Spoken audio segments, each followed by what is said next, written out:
Mikey's back and about to face his greatest challenge, his new podcast. That's the tagline. That's the tagline. It's pretty bad. You said I should do it. No, I said it's kind of what you think it would be. But I mean, it's fun. It's fine. Well, the title is Look Who's Talking 2. It kind of sells itself. 2 is underlined, just in case you didn't realize they've changed the title. And you got 2 babies chewing on the title. You've seen the poster. You, of course, have seen but you have the poster tattooed on your chest, right? It's on my back. Does the first poster have the headphones? Or is The first poster has only the sunglasses. Only the sunglasses, and it's true baby, no hair, right? A hairless child. An infant, a hairless infant. And the headphones are gone for now. Okay. But the whole family's now above the title, and the dogs are underneath it. Travolta and Allie have joined. That's a spoiler for third. The Wilson-esque sort of, peeking over the fence vibe. Yes. They're sort of peeking over the fence. Were the Look Who's Talking posters the ultimate inspiration for Wilson? In Home Improvement. In Home Improvement. Did Tim Allen go in and say, and here's my closer? Imagine a character who's perpetually in a state of Look Who's Talking poster. The show starts in 91. The show starts in 91. I mean, 2 of them were already out. That's pretty circumstantial, but I'm willing to say that, yes, Home Improvement is ripping off Look Who's Talking. Same year as Baby Talk. Well, Baby Talk? TV spin-off of the Look Who's Talking. This is the thing we talk about in the last episode, and it's going to branch into far more conversation in this episode. Both ABC. Network. Right, Home Improvement's ABC, yes. right? Yeah. That the entire life cycle of Look Who's Talking, which spawned 3 movies and 2 seasons of television, is compressed within 4 years. Mm-hmm. On top of that, it also spawns a $20 million lawsuit, a divorce, a dissolution of a marriage. Like Secret Child. I was tipping this off right before we started recording, but I started going down the rabbit hole because J.J. Birch, our researcher, who I must say is fired because I watched this movie. This film is deranged. I'm like, I need a lot more answers than I have. He submits to us a slim volume. So I start going to the hyperlinks to look for more answers. And the deeper I dug, the less answers I got, the more questions that were raised. And I was like in a spiral last night akin to Robert Graysmith and Zodiac. I was starting to lose my mind. What answer do you want? So many. Me too. I was with you. I really went on a hunt on this fucker. Okay, well, I couldn't find anything because the movie raises a lot of questions. It's sort of like watching an MRI. Yes, thank you. And the more data you have, the more you need. Totally. I mean, my first headline question is, what's going on with Mikey's mouth movements? Okay, great question. Look, there's plenty to talk about. The first question is, who is talking? Right. Who is talking? What is being heard? Because last time it was pretty easy to zone in on that. Just one. Mm-hmm. This time we got 2, 3. Mm-hmm. If you count the toilet, 4. Mel Brooks. Yes, if you count the toilet, 4. Look, I watched this movie last night. You gave it a very rude 1.5 stars on Letterboxd. I thought that was very generous of me. The first thing I did, it's, spring break. Mm-hmm. All the children are home. Congrats. Uh-huh. Look who's talking in your household. Exactly.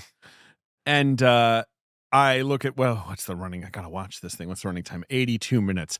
Mwah! Yeah. As I correctly predicted, movie actually ends at 75 minutes. The credits are not short. Yes. Lovely and short. And then I'm about $1.15 soaking wet. And I'm like, is this the first time we have discussed a basically kind of irrelevant movie? Mm-hmm.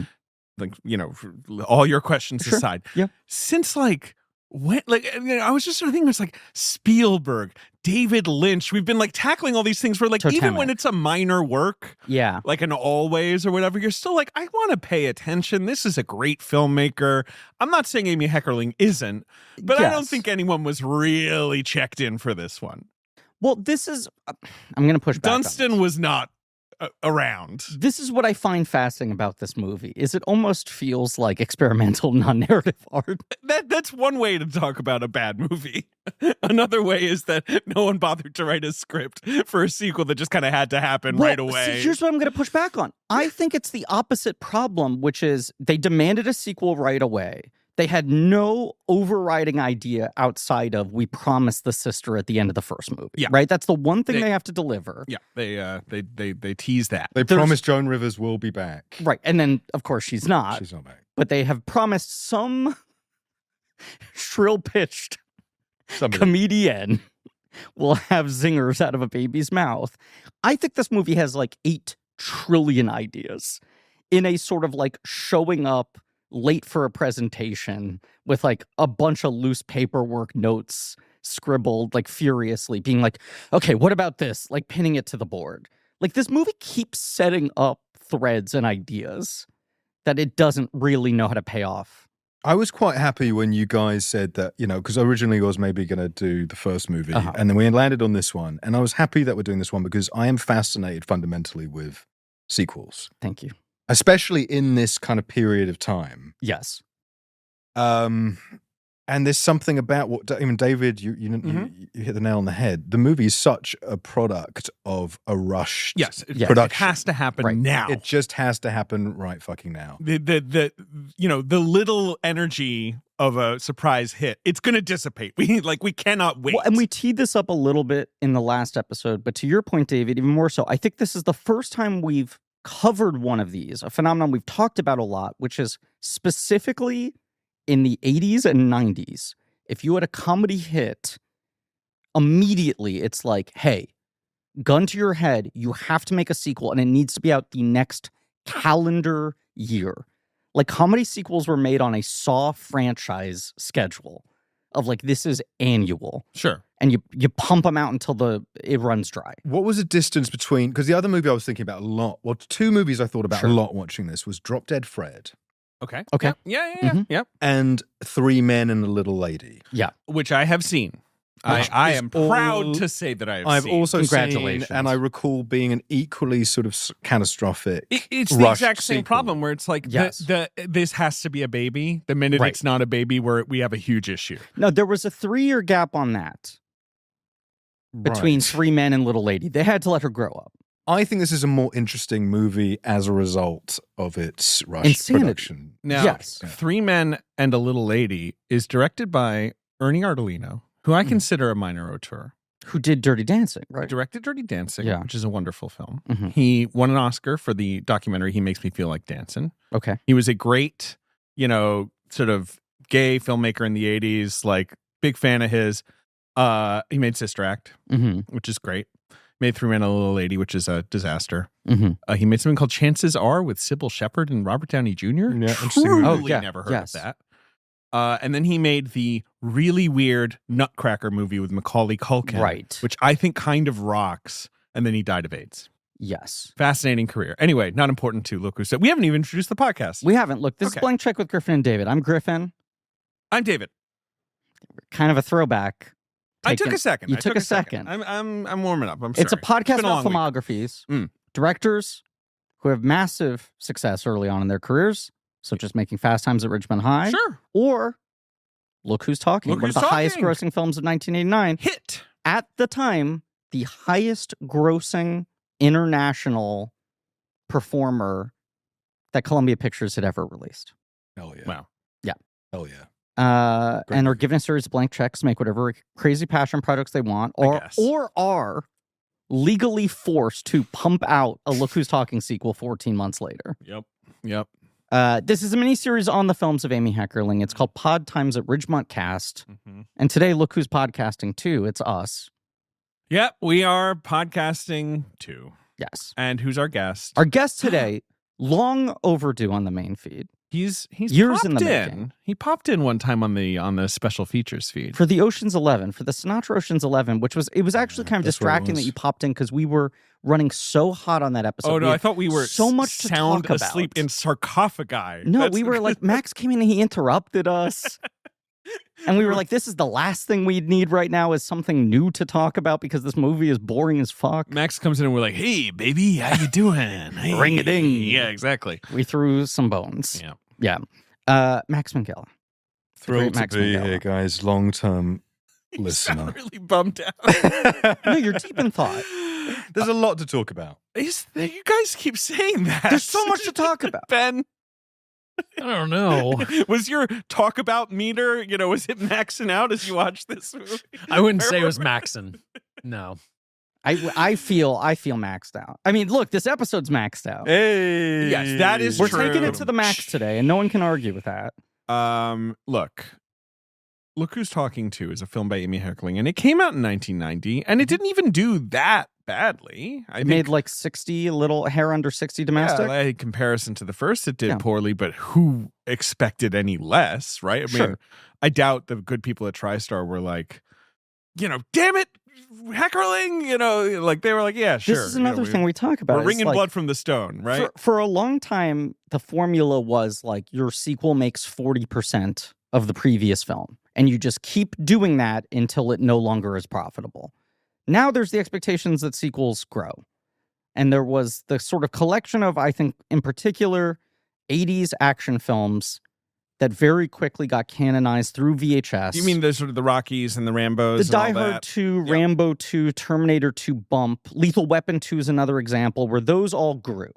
You're right. Those went up. 2 went way up. None of those movies, the first one made 100, and then the second one exploded, and then the sequels were big. Comedy sequels in particular is part of them being like, rush it out. If we make 40% of what the last one did, we're still good. Mm-hmm. And a lot of these other franchises stopped at 2. Look Who's Talking, of course, pushed out a third one without Heckerling, which then was calamitous. Right. That one makes less than 10 million. Yeah. Yes. That was a kind of who asked for this movie. Which I think is even shorter, David, than this one. Oh, David, you're in for I unfortunately looked it up because we are covering that on our Patreon. Yes, on our Patreon. 245? It is a brutal 95 minutes long. Wow. Oh, no. I know. I mean, I was really devastated to learn that. I was hoping it was the Arrested Development, maybe is making the movie. The cousins. Oh, sure. And she keeps saying, like, it's the best 53 minutes. Like, the time keeps going down every time she... Anyway. Max, you've been a friend of the podcast for years. I have been. We heard that you and Jamie Bell, a fellow friend of the podcast, guest years ago, still has Ben's recording kit. What's up with Jamie? We should get him to send that back. We should get him to be on the show again. Well, that's the real thing we're trying to do. If you're listening, mate, send back the fucking accordion. No, Jamie, keep it from the Blank and pick whatever. It's honestly fine. It wasn't like very expensive gear. It was a cheap. Ben, we'll get it back to you. But we started messaging with you guys about coming on the show. Yeah. The original plan was that you guys were going to do Miami Vice. Oh, yeah. Oh, that's right. That you were the other 2 friends. And that we were just going to bro out on Vice together. We'll have to revise. We have to revise. Yeah, we'll do that. But I forget what it was. We could revise. But like travel plans changed and one of you 2 could make it and the other one couldn't. And there was a vote of solidarity of I refuse to go on without my brother, which is why that episode was guest list, right? Then we eventually got Jamie to do Contact. But like great episode, by the way. Once or twice a year, we'll message you guys and be like anything here. And you guys are always like, only want to come on if it's the right thing. Right? Like interrupting the Ocean's 11 commentary. Exactly. Perfect. We're always talking to you, but we're always looking for the right episode. You were at Toronto promoting a film that you directed that was premiering there, Shell. And I saw a headline from an interview that said one of your biggest inspirations on the film was the Look Who's Talking movies. And I messaged you immediately. And I was like, Max, it's on the fucking spreadsheet. This is a done deal. It's non-negotiable. You have to talk Look Who's Talking with us. I'm so happy you reached out. I have a long history of the first Look Who's Talking film. A good film. When I was trying to do the math on this, but it was when I was 4 years old. Look Who's Talking 1 was, I don't know if you guys were like this. When I was young, I used to watch movies just over and over. Same. And over. And you and I are similar ages, Max. Really similar. Very similar lives. My history is basically an overlap of both of your childhoods. Sure. So if you guys were to combine, it might look like a horrifying thought. Horrifying thought. So anyway, I watched Look Who's Talking 1 on repeat for about a year straight. I fell quite deeply in love with Kirstie Alley, which in retrospect was a little eccentric, but I was really obsessed with her. And she's pretty... got the big hair. The hair. You know, she was pretty sexy. Yeah. She has a real, the voice. real fucking woman. You know, 1989. She was a real woman. Also, was on Cheers at the same time, so I was getting double trouble. Okay. And I put together a package for her over a course of about a year, where if I had like a pack of M&Ms, I would save an M&M and put it into the package. And the idea was that this was eventually going to be your Sent gift to her. offering to Kirstie Alley. Wow. To Kirstie Alley. And it was, I was told it was sent to her. I'm sure it wasn't. I really hope it was thrown might have into a trash. Written Kirstie Alley on an envelope, put it in a mailbox. We'll see what happens. Yeah. If you want to send stuff to Kirstie Alley, you have to bury it under this tree in the backyard. That's how she'll get it. I'm sure it just went straight in the dub. But I got an autographed headshot. Wow. Somehow. Okay. Somehow I managed to get an autographed headshot. So that lived on my bedroom wall for quite a long time. Wow. And this movie, look, when you see this movie at 4 years old, yes, it's pretty educational. I mean, I'm talking about the first one. David doing the loudest paper bag crinkle of all time. Sorry. It's quite educational. You're learning how the birds and the bees and all of that stuff. And it's a nice balance. I think like you, Griffin, my parents didn't show me kid movies. There was the sense they found them like too cynical, sort of like you don't need that sort of trashy stuff. Well, the censorship wasn't like you can't watch movies where people have sex. It was like you can't watch bad movies. So I remember I really wanted to see Three Ninjas. I wasn't allowed to see that because it was considered crass. This was similar to my parents. Yeah. But any Woody Allen movie, totally fine. But once the Three Ninjas knuckled up, was an exception made? No exceptions were made. I had to sneak off to see Suburban Commando. That wasn't permissible. What about when the clock hit high noon at Magic Mountain? Is that Mega Mountain? What's that? High noon at Mega Mountain, I believe. Yeah. I don't know. Mega Mountain. Anyway, I don't even know where I was going with that. Well, you're talking about like a lot of the kid stuff didn't slip through the cracks for you, but I guess this one did. This was a perfect balance because the movie is very juvenile, but it has these sort of adult themes, and it's why the second movie, it all goes wrong.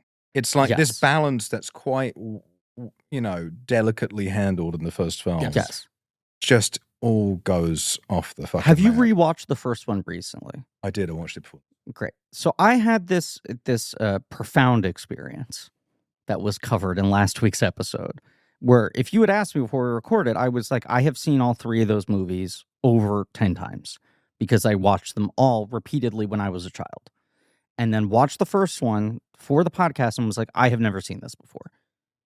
I'm not recognizing most of these scenes, and everything I remembered being from this movie is actually in the second one. Wow. You have seen this one a million times because it was on TV all the time. 2 and 3 were on the Disney Channel constantly.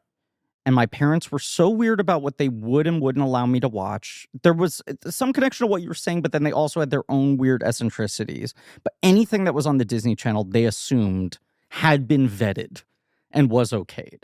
Even though that was not really the case. That early 90s Disney Channel was kind of a fucking junkyard. And so I saw 2 and 3 so many fucking times, but have not seen them in 30 years. And I was like, there are things that are burned into my memory. And after watching one and being like, man, one's really fucking good. This is so much more of a movie, and this is a surprise to me, and I haven't seen this. And also, one is a story about two people and their characters that you kind of like. And the baby stuff is in there and is funny, but it kind of lifts out of the movie in a way. And it's like just sort of fun seasoning. Yes. But Kirstie Alley, you're with her. Yes. She's going through a crazy thing. George Segal cheats on her or whatever, knocks her up and then leaves, all that stuff. Travolta, is she going to figure it out with this guy? Yes. He's so charming. He drives a cab. These characters have integrity. I get so The characters have no integrity, and look who's characters talking have to. integrity. This movie is... Say that to Mr. Toilet Man. Straight up, I would say, and I was shocked. It shocked the conscience, to use like legal language, to see how Amy Heckerling did Kirstie Alley's character so dirty in this movie. She transforms the character just for like plot reasons, essentially. Sure. Yeah. It sucks. I mean, I can't be mad because I don't want really to finish care. My point. Fine. Which is, when I go to rewatch this last night, I'm sort of like, okay, is this going to be even better than I remember? Because the first one over-delivered so hard. And this has loomed going into this with high expectations. Large in my memory. And I was just like, they're images that are so burned in there. They're dialogue exchanges that I feel like I can recite, even though it's been 3 decades. And very quickly, I was like, this movie is deranged. It is unhinged. It is so much stranger than I remember. And I was trying to figure out, like, why was this so big for me growing up? Because it wasn't just I was watching it because it was on. I was excited when it was on. I liked the film a lot as well as a kid. Yes. And I totally missed the fact that this was poorly received, was a weird movie, Right, it wasn't as good as the No first. one's telling you that. I just forgot about there was a third one, so I was like, people must have loved this one. They demanded that the dogs The gravy train rolled on. Right. But I had a very similar experience when I sat down to watch this yesterday, and I was like, oh, this totally doesn't work instantly. But in trying to reverse engineer my connection to it, I was like, there is some weird thing to this movie of the babies talking is a much larger element in this than it was in the first. Sort of, right. But still not that crucial plot-wise, but there's more of it. Plot-wise, I would say it's even less important, but there is certainly more of it. There are more characters talking, and they talk more often, right? Yes. But I think that weird balance of what you're saying of like, it is a movie that is sort of told from the perspective of children, sort of. And has this like heightened comical, like these are the anxieties of like potty training or like things coming to life in your bedroom when you're going to sleep. Like these real kind of kid's eye view anxieties blown up. And then the other half of the movie is like adults dealing with adult shit above the heads of children. Taxes. Yeah. Where I just think there was so much in this movie that I was like, I don't know what's going on, but this feels like a glimpse into the grown-up world. Having a layabout brother who's staying on your couch for too long and figuring out what you can write off as a business expense and going through marital troubles. Like, it is such an odd marriage of the first one is really not a family film. It is like a movie for grown-ups. It is basically like an adult rom-com and like a working woman movie that has this high concept baby hook that is so much less of the movie than like the cultural reputation would suggest. And then this is actually just this Frankensteining of two things. Well, it feels very bifurcated. It's like you sort of switch between potty training subplots. Yes. / sort of nightmare visions. Right. Sort of nightmare on potty training. Yes. And which then I have recently lived through. I'm sure this is very relatable, actually. No. I would say this doesn't really describe. There's one moment where it kind of has an idea of how it actually works, but we can carry on with that. Okay. Yes. And then this sort of breakdown of a marriage. It's weird that they decide to really create so much tension in the relationship when the charm of the first film is how these opposites attract. And also to skip over the wedding. Right, because they're already married in the second one. I was like, why the fuck did you miss the wedding? Like, this movie's relationship to time is insane. Yes. But I think part of it is which the first movie is a little bit too. It does a lot of sort of jumping, and you just kind of get it. But this is even more crazy, where it's just like there are weird gaps of like sometimes it feels like the movie is spending 20 minutes of screen time on 15 minutes of real world time, and sometimes like 5 years elapse in the middle of a cut. Not 5 years, but certainly this film takes place over, I would say, 18 months from my sort of knowledge of babies, which is extensive. Not to brag. Okay. In terms of like where the daughter you have your own develops trilogy. From, yeah. And maybe 2 years, I guess, if we're counting conception, which the movie does begin with. We do actually rewind. Well, I was going to say, they fuck themselves immediately with the ending of the first movie. And how do you build the sequel from this? Right. Because the first movie ends with them kissing, right? Having this sort of like reconnection moment. And then immediately cuts to internal sperm flying towards the egg. And then cut to delivery room. Female baby is born. Julie? Oh, great question. What are the names of the characters in this movie? Joan Rivers coming out of the baby's mouth. The girl is called Julie. Nailed it. There you go. Yeah, all 4 children have the last name of Travolta's character, Ubriacco. Yes. Oh, of course. Despite Bruce Willis, Mikey, not, of course, being the biological son of Travolta. Right. But I guess, when they got married, even Molly takes the name. They all become Ubriacos. Did anybody else think that Mikey in this one looked younger than Mikey at the end of the first one? Yes. Or was that just me? It is a different Mikey, right? Well, of course. They reset the kids every time, I think. I mean, if you look at the poster for now, it's, obviously brand new kids. Right. I mean, Yeah, so I think it's like by the end of this movie, Julie is kind of walking, right? Like she takes her first steps and stuff to the TriStar music. I love dude, that. Doing it to the TriStar music. Not to leap ahead in the action. This film's second TriStar bit. Second TriStar bit. They really want you to know who made the film. What happened there? But this is what I'm saying. Is that like temp music and then just no one decided to take it out? This is a movie with no overriding idea. To be clear, just and like 8,000 scraps of ideas. Because our listeners may not check in with this movie. Yes, when Julie takes her first steps, the sort of familiar music of the TriStar logo that plays while that happens. Yes. The music that goes through every parent's head when their children start walking. Right.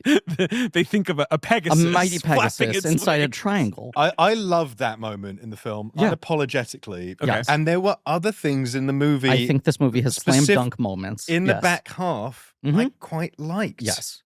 It did sort of win me. Ben is looking at me like I'm a sick person. The final 38 minutes is what you're referring to. They were just, by the end of the film, I was like, you know what? Didn't hate it. I think you and I are completely aligned on this, and a lot of this is probably. But you have a bit of nostalgia for this thing, which I do not. And it being burned into our DNA. But I also was trying to watch it objectively, and I'm like, I cannot argue this movie is not a mess. It is an absolute disjointed mess. There were moments where I was just like, fuck, these 30 seconds are good. Here's an idea. Here's a successfully landed joke. Here's a little stylish bit of filmmaking. Here's a fun performance moment. And then, like, when it would cut to the next thing, I'd be like, this movie has no shape. There are moments of filmmaking, aren't there? There was these little things where you go like, oh, yeah, of course it's Amy Heckerling. It's not made by nobody. Yes. There's a beautiful shot when she runs into the airport hangar and comes. I mean, that's gorgeous. But even just like that sequence is so, and the house burning, the apartment burning is like so high production value for like nothing. Yeah, and the DP who also shot the first one, there's a very specific aesthetic to these movies. I mean. Thomas Del Ruth. I don't know if it's good or bad, but it has a real look to. They both have a real look. It's kind of backlit, slightly soft porn. Yes. Feel. They do have the fuzzy. They have a Cinemax look, and like there's a lot of neon in her house, which is never explained. Bra love is the sign she has above the TV. It looks like, which is the same deal in the first movie where she's just sort of decorated the whole house with neon, and you're kind of like. I feel like she's just done that because they like how it looks, not because it makes sense for her character. But it doesn't matter. But it does give the whole thing it's basically the same apartment. I assume that it filmed again in Calgary or whatever. Like it was not New York. Well, there's more New York exteriors in this one for sure. I think there is like maybe she got they did like one day of New York. Right. Because there are a couple specific New York locations, but most of it was still in Vancouver, which as JJ dug up in the dossier, part of that was more lax child labor laws. Oh, great. We can look at the dossier. Now, the thing that bugged me about this movie is the thing I was saying about Kirstie Alley's character, Molly, who is now Ubriacco, I guess, Molly Jensen, is that a plot point in this well-designed humming script is that her brother shows up, played by Elias Koteas, Casey Jones himself. Yeah. And oh shit. Yeah, that's him. Yeah. Wow. He didn't have the long hair, but that's that guy. Okay. And he's sort of coded as like kind of like a conspiracy theorist or whatever. He's like a little wacky. Travolta refers to him as a fascist. He seems to want to be a cop. He carries a gun around all the time. Right. He is introduced wearing an NYPD hat. But he's not such a piece of shit. He sucks. He very obviously sucks. Right. He's not an ambiguous character. Like the audience is not supposed to look at this guy. Does he say something pretty racist when he does? He says weird. He's always saying weird. He's complaining about feels like immigrants. an early 90s version of like a kind of red-pilled guy. But in also some way. the movie's like in his behavior is incredibly clear. When characters talk about him in the movie, you could think they're talking about different people. Where it's like Travolta's like he sucks. Kirstie Alley seems to be like, look, he's my fuck up brother. I feel bad for him. Olympia Dukakis seems to be like, he's the golden boy. Why can't your shitty husband be more like our son? Right. So there's a little bit of that going on. He is seemingly very good at accounting. Right, he has like a weird brain that's kind of good for that, I guess, but everything else about him is odd. But he wants to be a cop or a vigilante. Or, ninja, or Casey Jones, possibly. Right. He wants to go find the turtles. Or like Dog the Bounty Hunter. Or an ICE agent. He's like, he has a gun, as you said. Yes. And Travolta, who is kind of the same character he was in the first movie in this. He's basically just being like nice Vinnie Barbarino kind of guy, right? It's like, hey, he has a gun in the house. We have 2 small children. We should not have a gun in the house. Right. And Kirstie Alley's like, relax. And I'm like, that is not the character from the first movie. movie. I 100% agree. She actually goes like this, is it loaded? Yeah, and he says no. Yeah, and it's so crazy, and it's obviously only for a stupid plot thing to happen later, right? It's Chekhov's gun, the worst form of Chekhov's gun. But then the Chekhov's gun... It barely makes sense what they use it for. Yes, jump all the way to the end. The Chekhov's gun of it is that someone... You know what? We should save this for later. Yeah, I want to zoom out. But that's where I was just like, I can't believe Amy's given up on her somewhat sort of like pseudo, autobiographical protagonist here. Like, in the first movie, she's a bit of an Amy Heckerling. She's going through an Amy Heckerling situation. Here's the single biggest thing, and this can lead us into the limited context that exists for this fever dream of a movie, is that she says she was basically legally forced to make this movie. Right, which we can talk about. That she did not want to do it, and her quote was like, "The story's done, the baby talked, there's nothing left to say." That in her mind, it's like there was an arc to that first movie, which is like this adult rom-com happening in this single mother story that is her working through the Ramis thing. Do you know the Ramis shit? I do. Okay, good. But also this, I think what is a good rom-com hook of like single mother meeting a guy and not being able to judge him based on, do I like him, but could he be a good father? Which is where the device of the baby talking is like effective in the movie, is in the last 30 minutes. When Mikey is like expressing to the audience his inner monologue of being like, dude, get it together. I want you to be my dad. And the character has this internal frustration of not being able to get who he wants to be his parents together happily, right? And then at the end, the baby says the one word, it's Dada. And in Amy Heckerling's mind, like complete story. And you introduce a baby sister at the end, and it's a fun little stinger joke. I'm tearing up as you it remind works. me of the beautiful. It works. Right. And then TriStar is like, you obviously are making the baby sister movie right away. Yeah, I mean, she kind of played herself, right? Having the teaser. One thing I'd love us to do, guys, before we wrap up the app is... I think we're done, actually. Okay, we're done? We'll see you later, Wow. Max. Yeah, 32 minutes. Well pretty done. good, actually. 2 hours on the clock. 2 hours on the clock. That's not bad for this film. No, go ahead. What would be the better path to take with this movie? I have some thoughts. I'd love to hear you. Yeah, let's pin this. Okay, let's pin this. Come back to it. But she basically says, I had no idea, right? And like Bob Gale and Zemeckis have talked about this too. The Back to the Future 2 ends with the like, your kids, Marty. And Universal was like, how ingenious that you set this up perfectly for a sequel. And they were like, that was a dumb joke in our minds. We never thought we'd make a sequel. Yeah. And in fact, we fucked ourselves. It's kind of like Nolan having the Joker card in Batman Begins, where he's always insisted, like, it just felt like a good button for the movie. It didn't feel like this insistent kind of like, the next movie is the Joker, get ready. Right. But obviously everyone who sees the movie is like, I cannot wait to see who the Joker will be. Right. I love Back to the Future Part 2, but like Gale and Zemeckis have always said, if we had planned for that to be a sequel setup, Jennifer would not have gotten in the car with them. Like that was the biggest single storytelling mistake we made, is then Back to the Future 2 has to be like, fuck, what do we do with Jennifer? Because we put her in the shotgun seat, right?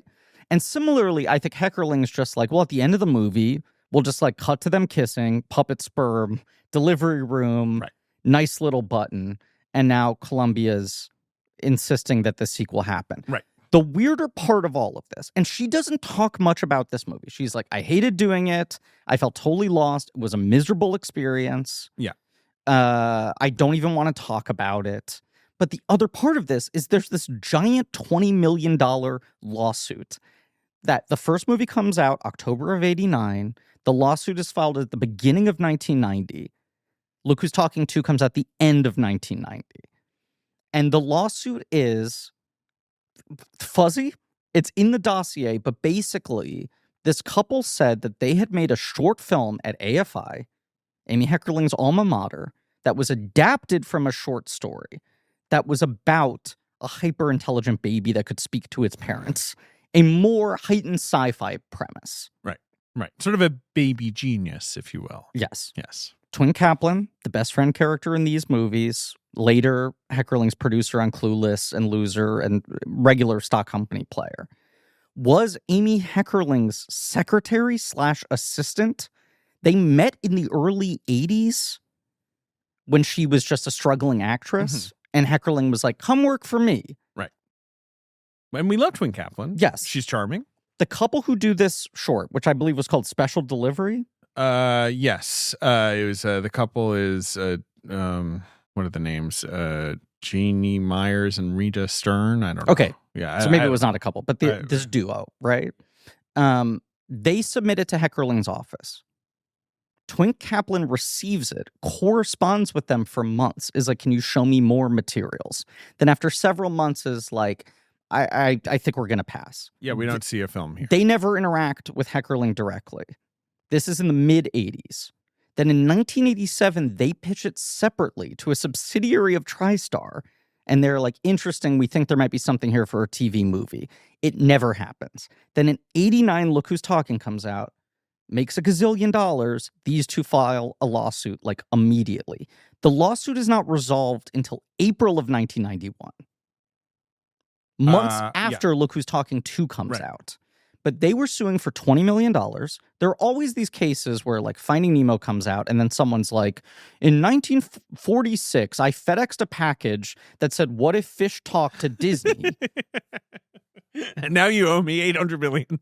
Right. And these suits usually get thrown out of court. Right. Or, whatever, exactly. Right. There are the rare exceptions of like the Art Buchwald Coming to America case. This was settled for some undisclosed amount. They did not get the case thrown out. The judge ruled that there were too many similarities.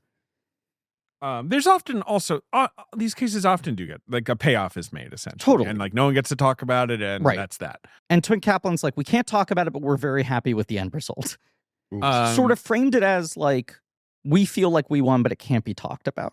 But somewhere within this lawsuit, it seems like there's some entanglement that then amounts to Columbia forcing her to make the second movie. It is not explained why exactly she had to do it, but yes, she had to do it. She brought along Neil Israel, her husband, to co-write it. Although obviously he's not the actual father of the child they had together. That's Harold Ramis. We talked about this all. And reports vary. This is where I go full Robert Graysmith. But by many accounts, they are divorced by the time this movie comes out. They certainly did not last much longer. No.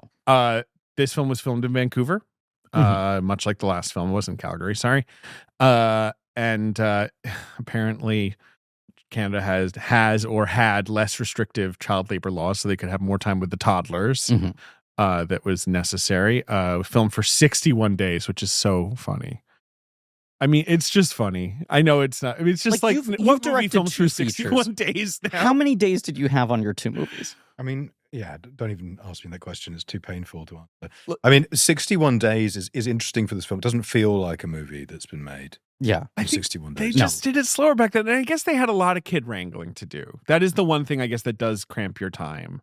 But 61 days, like Steven Soderbergh could make, all 6 Lord of the Rings movies in 61 days or whatever now. Yeah. They had to get the lips moving. That's true. They had to That's get the not lips easy. moving. They had 2 days and make of it line up in New York. 2 days dialogue. Yeah. I want to hear more about the research.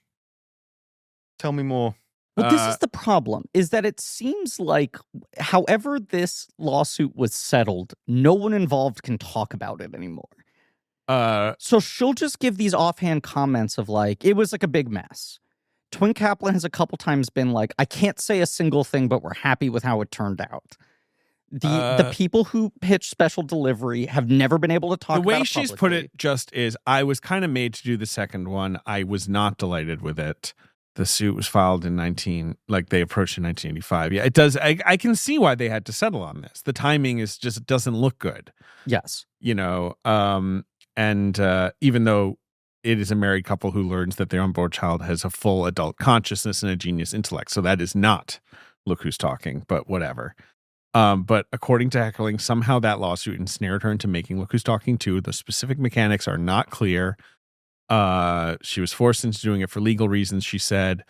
This was not a fun experience. And she's also, I think, having this sort of existential panic of, am I just making Talking Babies movies now? Right? Like, is this my life now? Mm-hmm.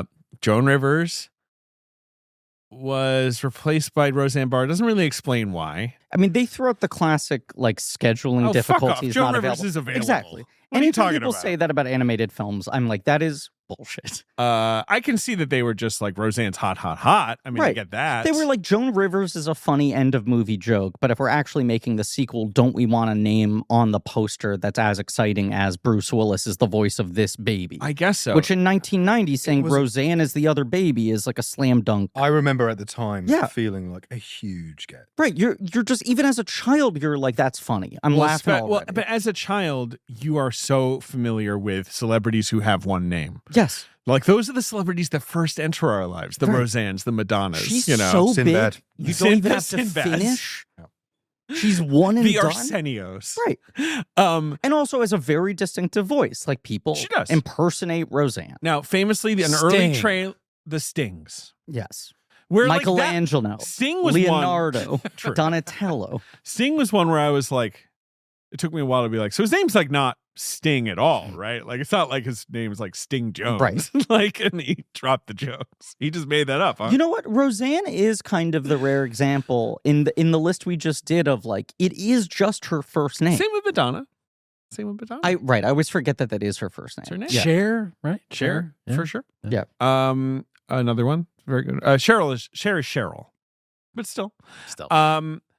Richard Pryor famously is the voice of the friend child in the early trailer, and apparently his performance tested horribly. I saw the trailer for the first time And yesterday. what's the vibe? I have not seen this. Well, they trailer. really push him in the trailer. But that first teaser and Richard Pryor. Like, it's fascinating because that first teaser, speaking of how quickly this movie was pushed around, is like 60% footage from the first movie. It's like, remember Mikey. And then it shows you a bunch of clips from the first movie, and they clearly just have like a few soaking wet clips from dailies of the second one, but they like call out Richard Pryor. He, of course, has already, like, his health struggles have progressed. Yeah, this is not right, like primo Richard Pryor. And in that clip on YouTube, which is very low quality, his voice is not very clear. Like, I could see it testing poorly being less of a thing of like, we don't think Richard Pryor's funny, and more like, this guy is struggling to speak. Yes. So he's replaced with Damon Wayans. In Living Color premieres sort of right before this movie comes out, like a few months before. So like, Damon Wayans is starting to get hot. Yes. Kirstie Alley got $2.5 million for the film. And came out December 14th, 1990, 14 months after its predecessor was released. And it made $48 million domestic, which is, well, $100 million less than the first movie. So it's not good. Yeah. But it's still enough money. And I'm seeing here, this can't be right, so JJ may be fired, that the reviews were negative? Weird. Not sure. That seems crazy to me. Max, can you talk about, because we have not gotten to see Shell yet, sadly. Can you talk about I should have brought it for you guys. The influence it had on your film? In what way? And how much of it is just sort of like the memory you had of Look Who's Talking versus what it actually is?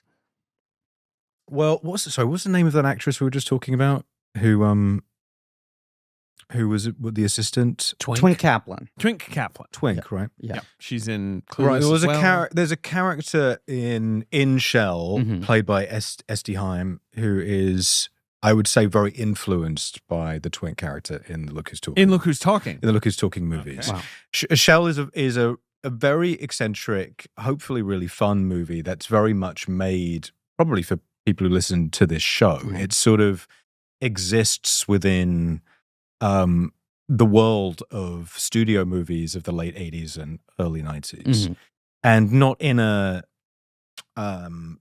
cynical way. It's trying to sort of earnestly emulate a sort of piece of studio product from that period of time. And all of the things that come with that, including sort of strange studio notes and reshoots. And, you know, I hope the movie contains all the textures that a movie of that period might have. Yeah. And look who's talking. The aesthetic of it, there's a slightly, even the first one, right? There's something slightly nightmarish about it. Yes. Oh, the puppetry too, and the yeah, it's a bit of a dark movie. There's weird fantasy sequences, heads exploding, things like that. Yeah, it has the sort of the veneer of like a fun kids are talking and is John Travolta, but there is something slightly ominous bubbling underneath the surface all the time. And so hopefully Shell has a similar energy. We were talking right before record about, and it's what I love about you, that we were talking about the films of Walt Becker, and you talking about which ones you had seen recently since your reappraisal of him as a vulgar auteur. You were apologizing for certain movies you hadn't seen in too long, where you're like, well, I saw it before I understood who he was. Well, you guys are totally responsible. Well, now we're getting off topic, but for my fascination with Walt Becker. The Old Dogs episode, guys, if you haven't heard the Old Dogs episode, the live episode, that is top 5 for me all-time blank check episodes. I listen to that one. I've listened to it probably 17 times. Insane. But to what, because you get to watch along this fucking batshit movie with an incredibly entertaining commentary. He's a really interesting guy. He's fascinating. And you think that the aesthetic here reminds you a little bit of the later Becker, the kind of family No, it film. doesn't. This movie, I do want to talk about this though, because this movie was, I mentioned Drop Dead Fred and Three Men and a Little Lady. It also is in the canon of dark sequels. Gremlins 2, the new batch. There is some stuff here, right? Yes. Pig in the City. Yes. But going to Gremlins 2, the kind of the TriStar jingle, like even the Mr. Ed at the beginning of the film. Yes, which Gremlins 2 does with the Looney Tunes. Right. We're starting to get into that territory of children's films with a little bit of a weird vibe. And Gremlins 2 is the absolute best version of this, where it's also a like, hey, we have 8,000 ideas movie. It's overflowing with ideas. It kind of throws away the first movie, not entirely, but kind of like, don't worry about those. I mean, some of those characters are still here, but like, that's not what's going to happen now. And you're very much like, that's fine. Like, it's a new movie. This movie, it's the same build, it's the same rooms. It's so it's a little harder to kind of just be like anarchy. Well, the reason I was reinvoking Walt Becker is not because I think Walt Becker shares a commonality with the movies we're talking about, right? But that I think he's one of, weirdly, the last standing examples of, talk about what you were getting at with Shell, right? This era of filmmaking where like they allowed enough personality to come through. Directors still had enough control while making things that were designed to be mainstream, popular entertainment, right? There were still mid-budget movies that were healthy, that are being supported by the studio, where the stakes are low enough that they'll let you do your weird shit to a degree, but then that has to be balanced with studio note shit. There was some odd Frankenstein middle ground. I call it, so it's like the test screening period to me in my mind. It's like that is the filter system that everything has to go through and has to pass. Yes. And you're right. Before that, the filmmaker gets to be much more expressive than probably a contemporary studio gun for hire. But there's almost like a feast or famine thing now of, you hear about a lot of like big franchise movies where they pre-schedule extended reshoots. And they're like, look, on set, we will let the director do a couple takes their way. And then the producer's going to weigh in and insist that they do a couple more normal takes. And then they let the director put together their cut while having another editor put together the most normal cut. And then they test screen both of them. And then they go into the reshoots to either amplify what they like that the director did or tone it down and make the more sort of like banal version of it. Like they have this whole choose your own adventure system to prevent there from ever being any personality that's too irreversible on a like $200 million scale. And I think if people get a lower budget, they're fighting much more adamantly for like, I'm going to make this exactly the way I want with no concessions, because it is so rare that anyone gets any kind of opportunity like that.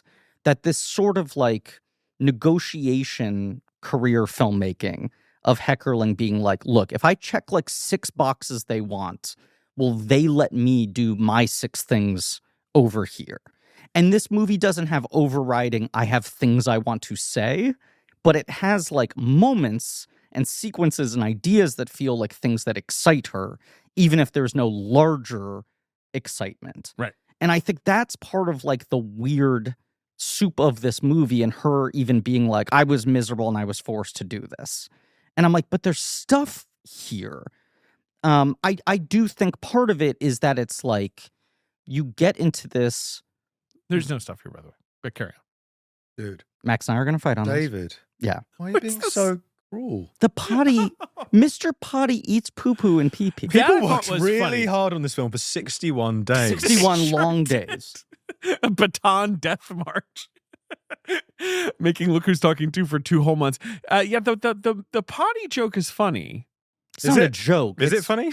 It's, well, it's sort of same, like this film begins with first, yes, we have the long, and again, for a 75-minute movie, possibly too long, kind of feels like making your font to 20 point where it's like the sperm and the eggs. And I'm like, is it going to be different than last time? And they're like, well, we have the diaphragm First, joke it now. opens with the TriStar Pegasus running and Bruce Willis doing a Mr. Ed impression. He does do that. Narrating the TriStar fanfare. Yeah, I mean, I think we were all asking for that. And I think it pays out like a slot machine. Right. It's like $5. Then it starts with diaphragm shots. Then we have the repeat of the first movie's fertilization with plus a diaphragm. So there's an extra layer of protection. What? Here's the question though, because Bruce Willis is once again voicing the sperm. Mm-hmm. Kirstie Alley is voicing the egg. Yes. And the diaphragm. The diaphragm. But that is so, but then shouldn't it be Travolta's sperm? It should be. I don't know how much we should be getting into gender on Blank Check, but it's interesting that these sperms are male at all. I'll say this. Now they're male because they're coming from the man. I get the thinking, right? Well, and it also, look, in the first movie, you're starting I understand this arc with the one little sperm who becomes the Mikey. Bruce Willis who so of course it has to be voiced by Bruce Willis. All fertilized eggs are female until during the process one chromosome gets introduced. So biologically, maybe everything should be female, and then there's some point at which a flip gets switched. But might be too complicated for viewers to understand this. I don't know. Yes.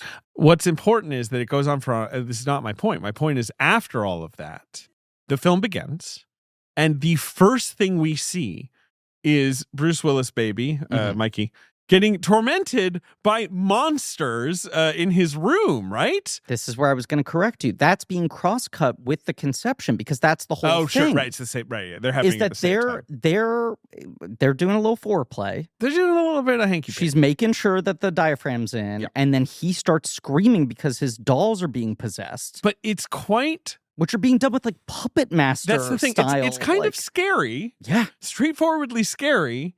And you're like, well, kids do get scared of toys. I understand the gag here, but this is just kind of a scary vibe for this movie, as Max is saying, like, to kick off with. That's when I was kind of like demons are here. Fuck, I was right. 5-year-old Griff was right. This movie's a masterpiece. Let's go. Like, when in the first 4 minutes, it's thrown all of this out. Yes. But right, then Travolta basically puts the kid back to bed. Then they fuck. Then the opening credits happen to the impregnation. Right. The one sperm makes it through the diaphragm, sneaking through. But shouldn't have been Roseanne's voice as the egg? Do you know what I'm saying? The logic doesn't make sense. Totally. I think there's just no right way to do this, probably, right? Like, it's just kind of like you're snookered no matter what you try. Or it should have just been fucking what's his name with the silly voice, who's the gym coach or whatever. Gottfried? It should have been Gottfried's fucking look, voice. More Gottfried, I'm happy. Like, if this movie wanted to over-index on Gottfried, I'd be giving it a thumbs up. He should have been the There wasn't enough Gottfried at all. Certainly There's not nearly enough Gottfried. And he was still rudely given a Golden Raspberry nomination. Jossie's Gym. That's his sort of play center thing. Right. His version of Gymboree. I think it's Jossie's Gym. The font is weird on the sweatshirt. Just like sets a weird tone, the monsters. I don't know. Max, thoughts? It's the tone of the film. The whole movie's got that weird It does. nightmare energy to it. It's got nightmare energy.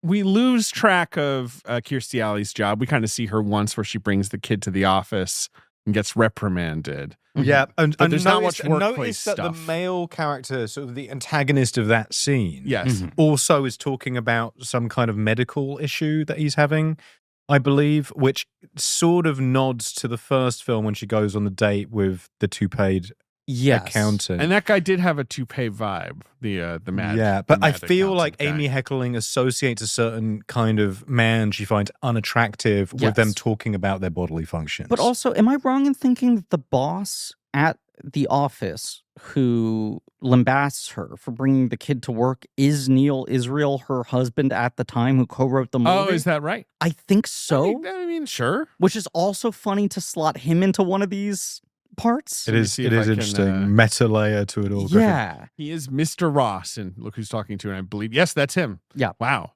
Playing just like an absolute turd. Yeah. Like just come in for one scene and suck. It is a film of like independent sequences that feel almost entirely unrelated to one another. Right, which is where it works. I mean, just like look at this fucking still image of teddy bear with glowing red eyes and a literal little demon imp over its shoulder. It's not just like, oh, the kid's worried that if the lights get turned off, the stuffed animals are going to come to life. He's literally worried that like demons are creeping on his shelves waiting to possess the toys. Yes. That is 2 minutes and 25 seconds into Look Who's Talking To. Now, I think maybe you guys don't agree, but we have all had that experience as young children. Yeah. Or trying to get to sleep in your dark bedroom, and you start to imagine weird shit about the stuff in your room. Your previously gentle toys do take on a nightmarish aspect. Mm-hmm. So it spoke to me. It spoke to me too, and I think she's quite intuitive about understanding a very young child's brain in both movies. Even there's a scene in this movie where it's like all from Roseanne's POV, and the kids are all kind of coming in, and the kids, John Travolta and Kirstie Alley coming up, they're sort of looking at her, and it is quite Terry Gilliam-esque. Yes. And then they leave, and she's just with the nanny. And I thought that was quite an interesting little moment. Like, I did connect to it. I found it quite visceral. I agree. That's what it feels like to be a baby. The core issue of this movie, as we all remember, is that she has like an overabundance of Mikey ideas. Yeah. There's a little bit of a sense of what to do with Julie in relation to Mikey. Right. She has no idea what to do with Travolta and Alley. Yeah. And they are your main actors. Right.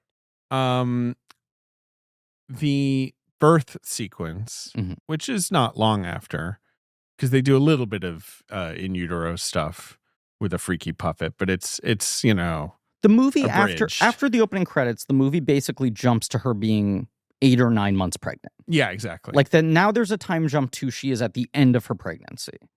But the birth sequence is a C-section where the cord is wrapped around the baby's neck. And there's, the mildest suggestion of like, oh yeah, this is like a stressful birth. Also kind of dark and nightmarish. Yes. Like, especially because the baby puppet this time is really odd. Really strange. It's not good. I don't know if they rushed it. It's very 2001 Dream Child made while blindfolded. Is the puppet as bad in the first movie? Maybe it kind of is. But this is like a thing I have a fondness for, is like how bizarre looking the baby puppets are. Right. But yeah.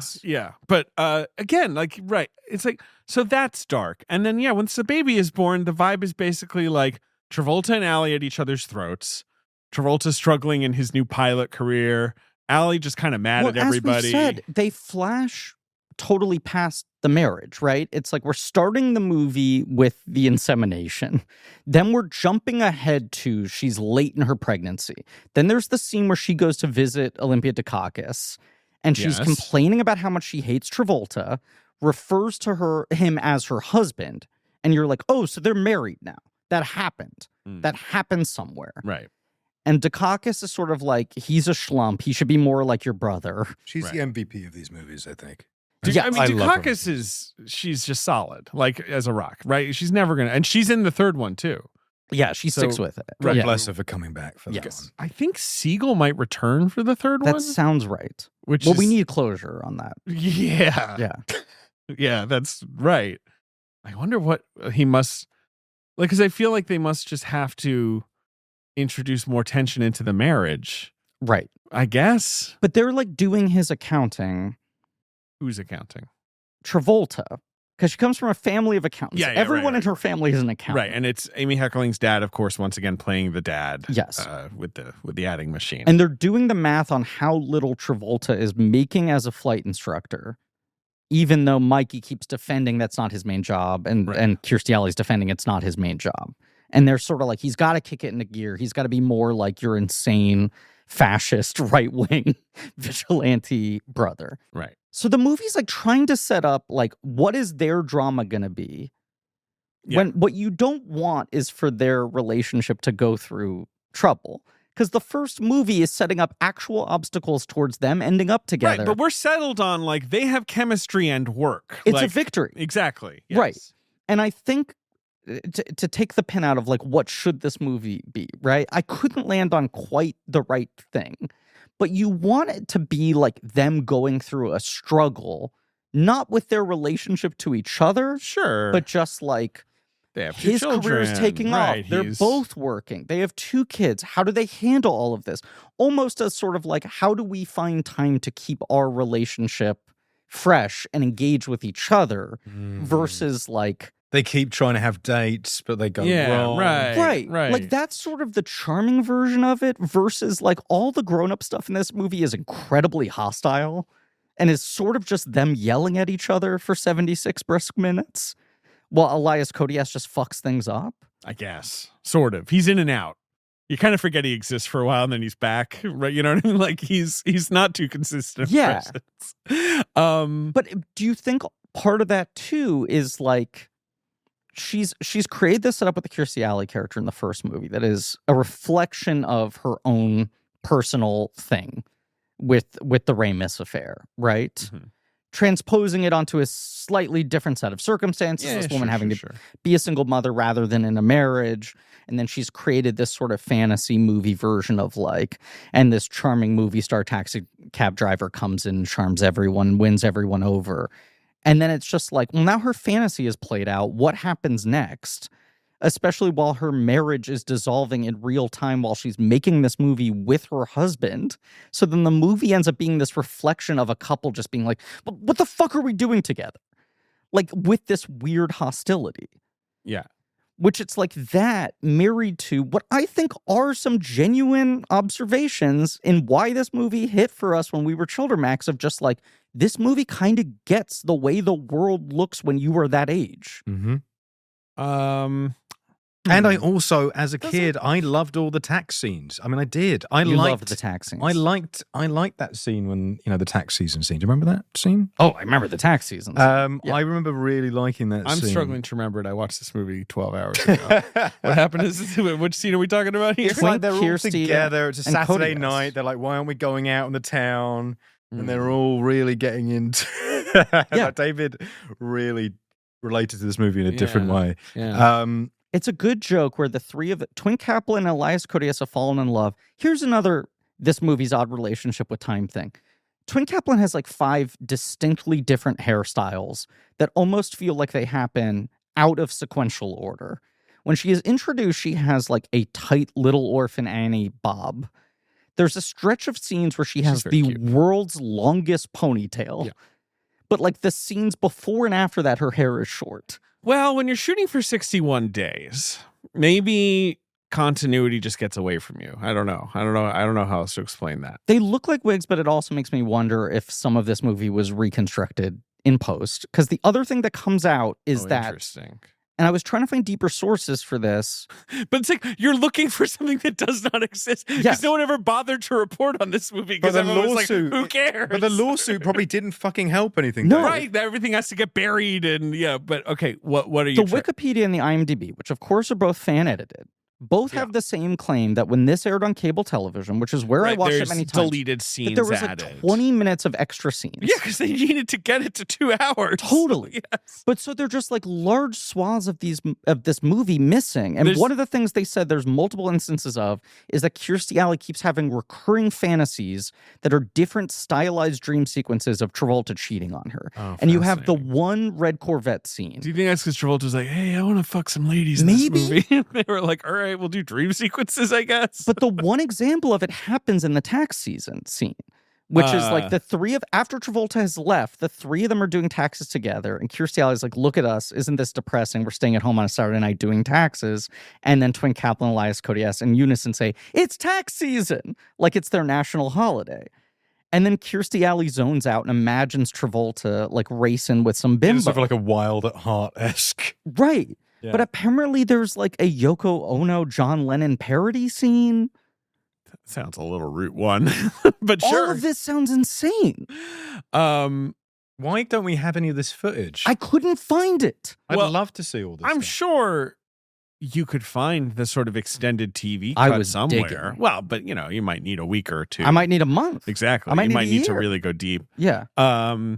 Could like start hitting up like VHS festivals and be like, anyone record Luke who's talking to off TV? Because that's almost definitely There's the also version I would supposedly- have seen. There's like a scene where she either threatens to spank or spanks Mikey Yes. for being bad. The scene where Mikey pushes the stroller without, asking. And then Kirstie Alley supposedly was like, I object to spanking. I don't want there to demanded be a to be spanking cut, but scene. then it's back in the TV version. To go to your point, though, Yes. about the film feeling like it's been reconstructed in post, it is a movie that is filled with ADR. Yes. But in quite Now, some of it is because the babies unusual- are talking. Some Some of it's because babies are talking. talking. That's Sometimes, not live audio. I don't know if you guys caught that. sometimes it's inexplicable. You'll be Yes. in like an interior scene where there's a very controlled environment Mhm. and none of the dialogue seems to have been rewritten, and yet all of the dialogue is ADR'd. Right. And sometimes ADR, like very apparent ADR is punching in for like 2 words in the middle of a sentence. Yep. Yeah, I noticed that too. I Right. thought all of that was raising a lot of questions that didn't have answers. Yes. We haven't really talked about the fundamental quandary in this movie, which is that Mikey, who I guess by now is 2.5, 3, somewhere in I there. had no fucking gauge Right. how old this kid was. He He's seemed not- like he could be 11 months old. He's an advanced toddler. Sure.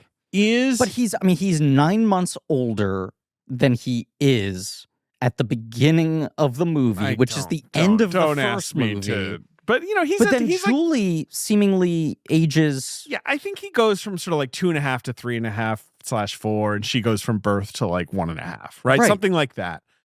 He is talking in this movie. It's not like the first movie where his thoughts are merely being projected to the audience, and it's a Right. baby, and it's clearly a baby that's just being a baby. And he, of course, says only one word at the end of the He first. says "dada." Right.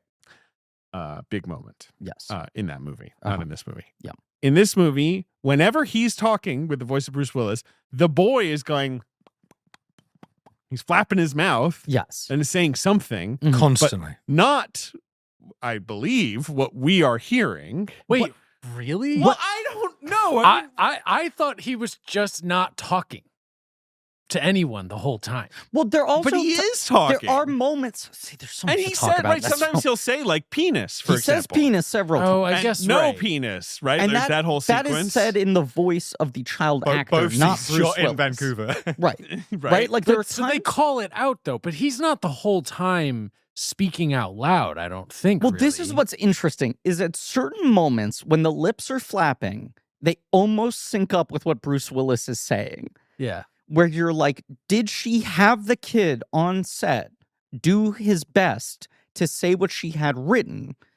Dude, the final button of the movie when they're sort of standing around together, he is fully articulating words. Yeah. And As a child his age would be. as Yes. a child his age would be, and there's something completely different in the voiceover. He's saying something sometimes along it the lines of is- like, I want a cookie. And whereas Right. Bruce Willis is like, hey, this kid's right. What a smooth cat over here. Like Bruce Willis is doing his bullshit. But sometimes it does feel close and they react to him as if they understand Right. the basic thing he's trying to say. it's illogical.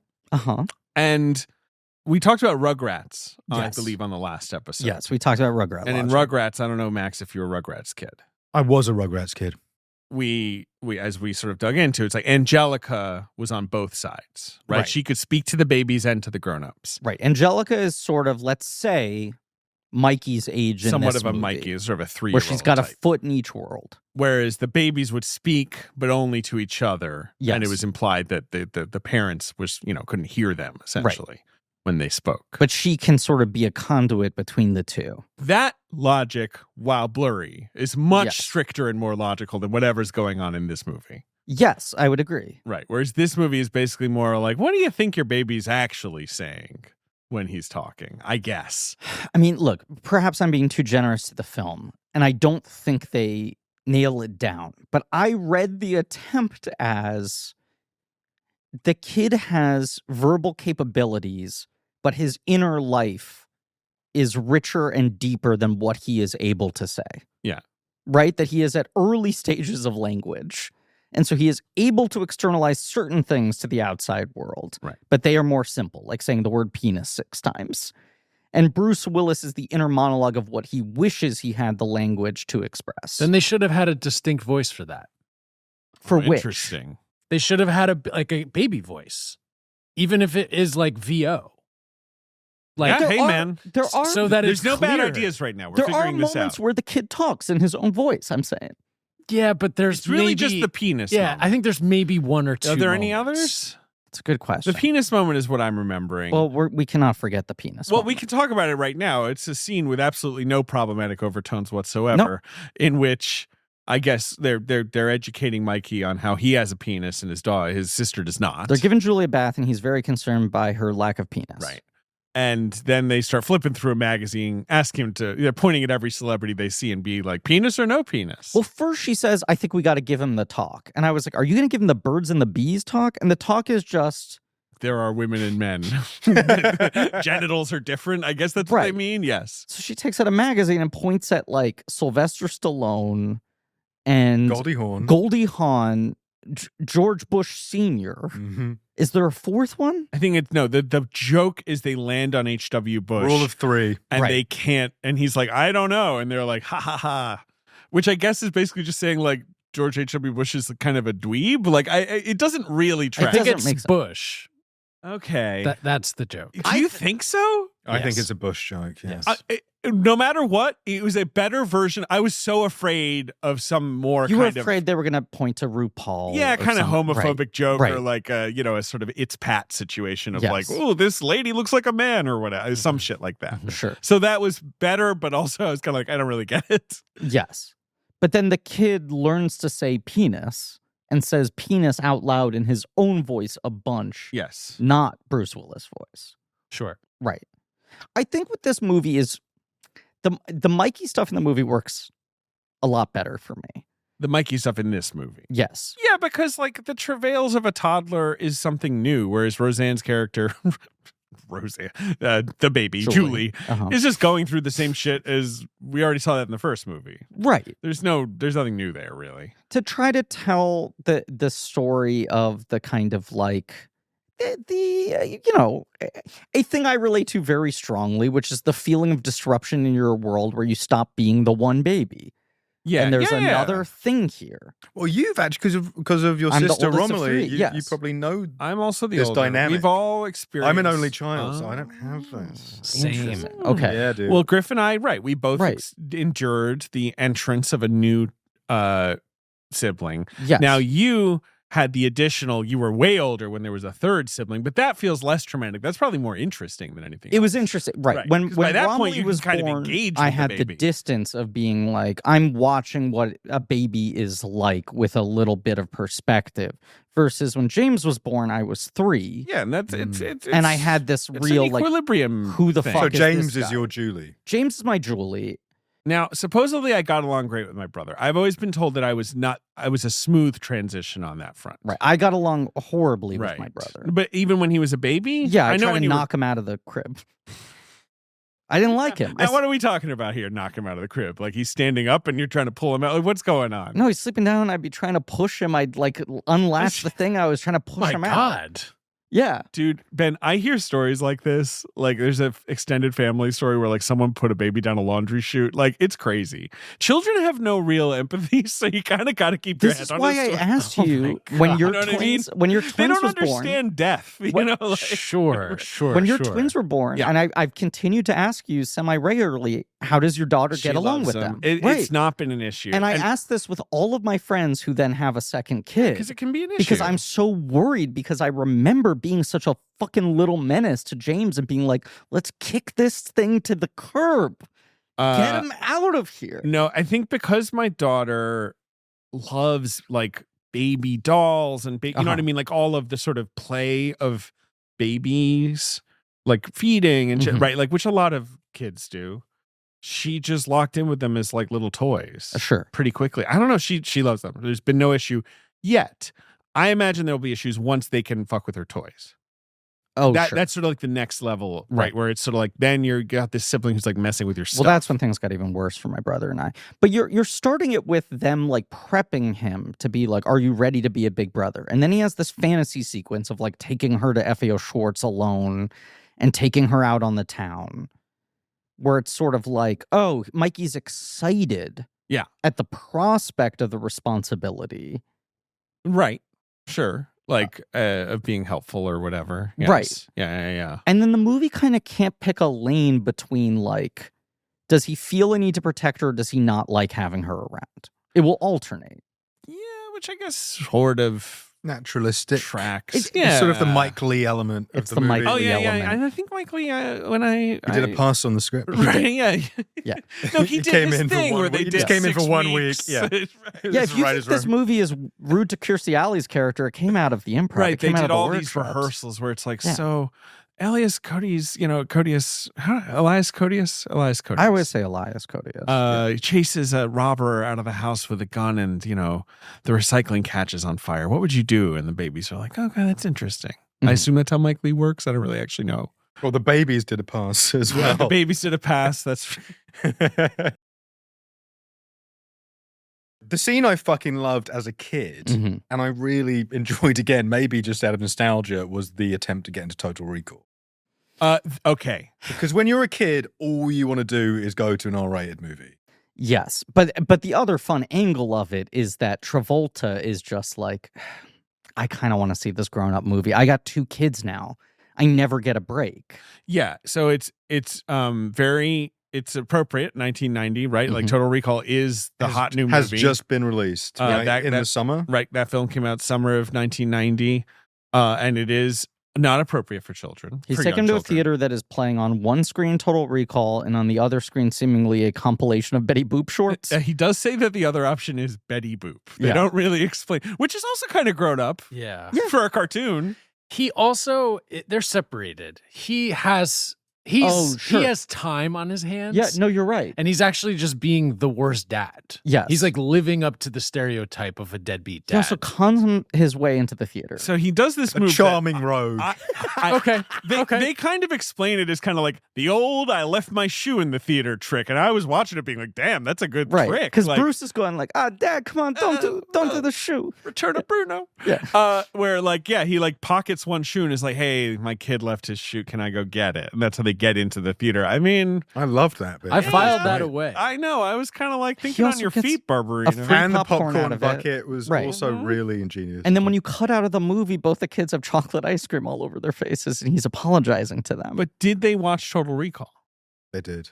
Yeah, you think they did. Yes, absolutely. So, why isn't there a scene where, for the next couple of weeks, he's going like, doing some lines from Total Recall, like, what is it, 2 weeks, right? Like, yeah, he should do that. Right? They should do that. Or, like, consider that a divorce. Yes. They could do that. But this is Sharon Stone. She's concerned that he doesn't have enough drive in his life, right? Sure. Mostly because of her parents' pressure. Yeah, also he is a taxi driver come sort of airline, sort of pilot, teacher, or whatever. He does have a weird kind of life. But he makes like $22 a month teaching classes. And he's like, I basically don't have enough time to teach classes because I'm busy parenting and driving a cab. What I really want is to actually get a job flying for one of the airlines. Then Elias Koteas just shows up at the door with the NYPD cap, is basically like, I'm here, I'm going to stay on your couch with my gun. Then she at some point says, like, he might be able to help you get a job.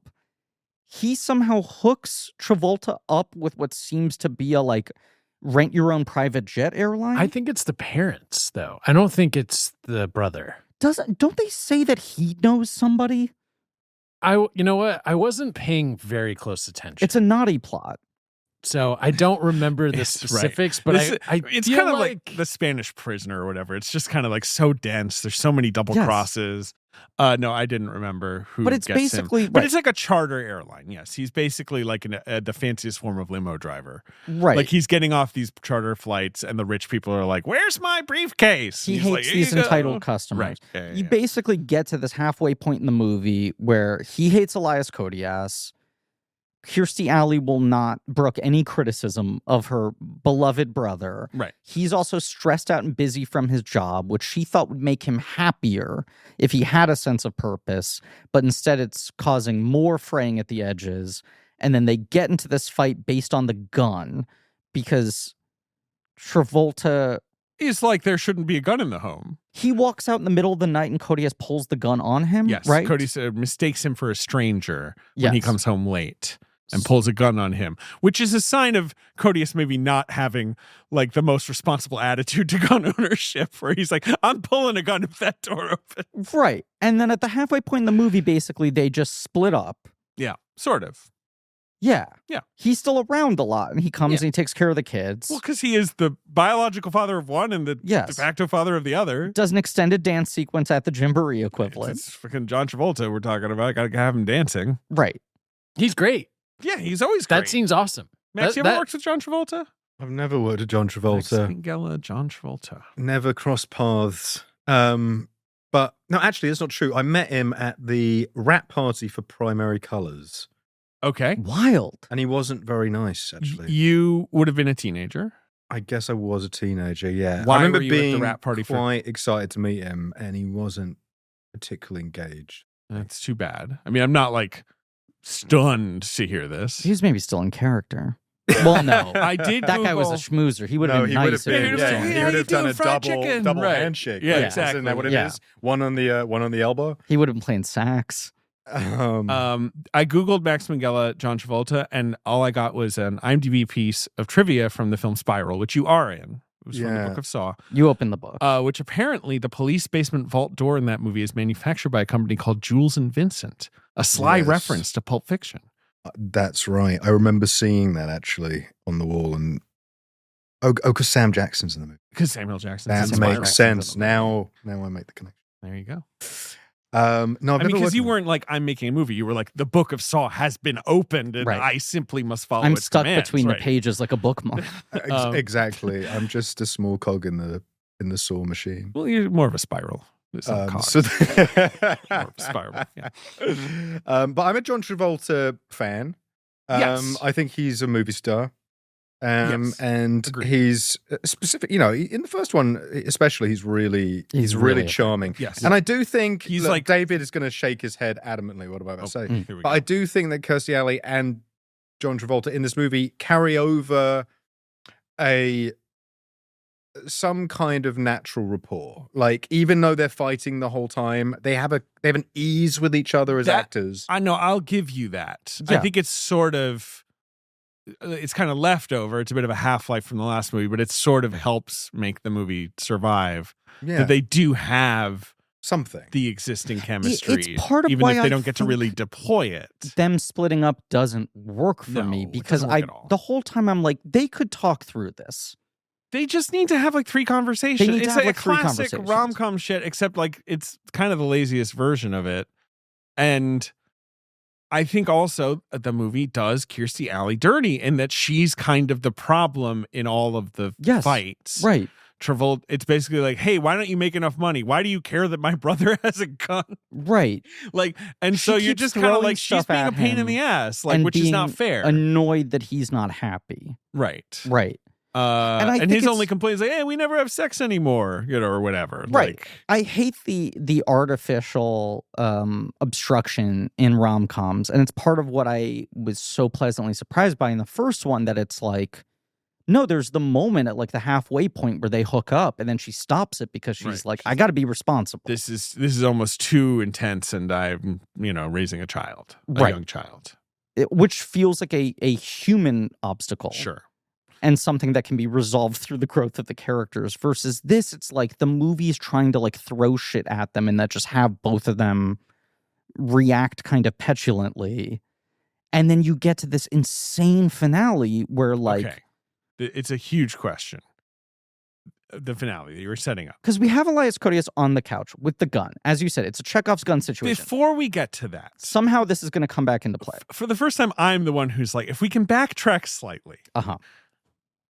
There's this kind of great, but then also fully irrelevant moment where Kirstie Alley just gets in her head that Travolta can't be flying tonight. It's stormy outside. She's scared for him. Yes. So she drops everything. She leaves the children in the care of her psycho brother. Yes. Which is insane, but that's what she does. And that sets up what is coming next. Right. First she calls and she says, hey, can you reach out to him? And they said, no, he's already in the plane. And she says, can you call him? And they say no. So then she gets in a cab and she seemingly arrives at the airport within 35 seconds. Right. She gets there weirdly fast. And then we cut to some B-roll from Entrapment as a window is unsealed. Right. There's a break-in from a master thief who's carving a hole in the window. You do get all of that. Who plays the thief? Using expert tools. Yeah. The thief seems to be played by like the A-cam operator. Yeah.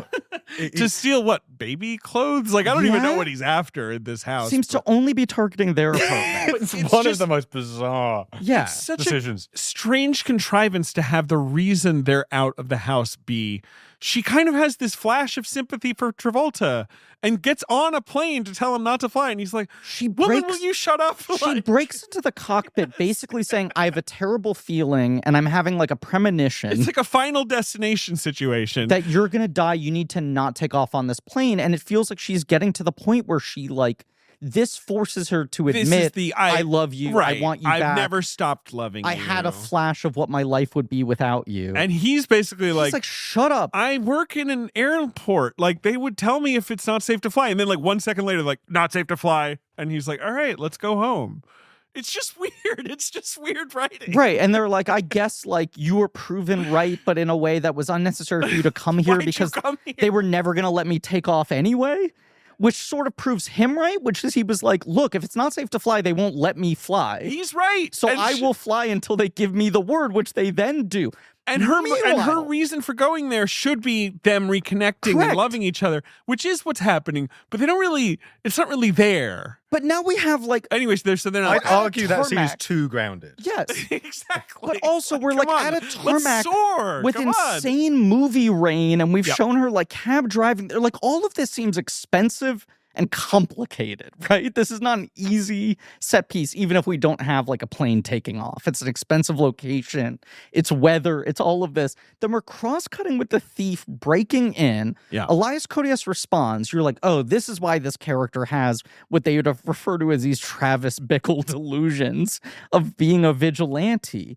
He pulls his gun on the guy who then runs out. Right. And Elias the guy Koteas who's like, hey, man, I was just here for a baby bouncer. I'm sorry. Chases him out to the street. Yeah, he doesn't have any stuff with him at this point. He's like run out because he's been caught. Right. There's no reason to chase him. But this guy's so overcranked with the idea of being a hero. You're like, well, this is why he has the gun. Except it doesn't really matter. It's like the gun empowers him to leave, to run down the street in the hopes of shooting this guy, which doesn't happen. And then the second he leaves the kids alone, the apartment catches on fire. Well, he left a fucking frying pan cooking. Like not only that, they left a bucket of paper for recycling, I guess newspapers and stuff, like next to the oven. Does anybody think this was reverse engineered? Maybe a little bit.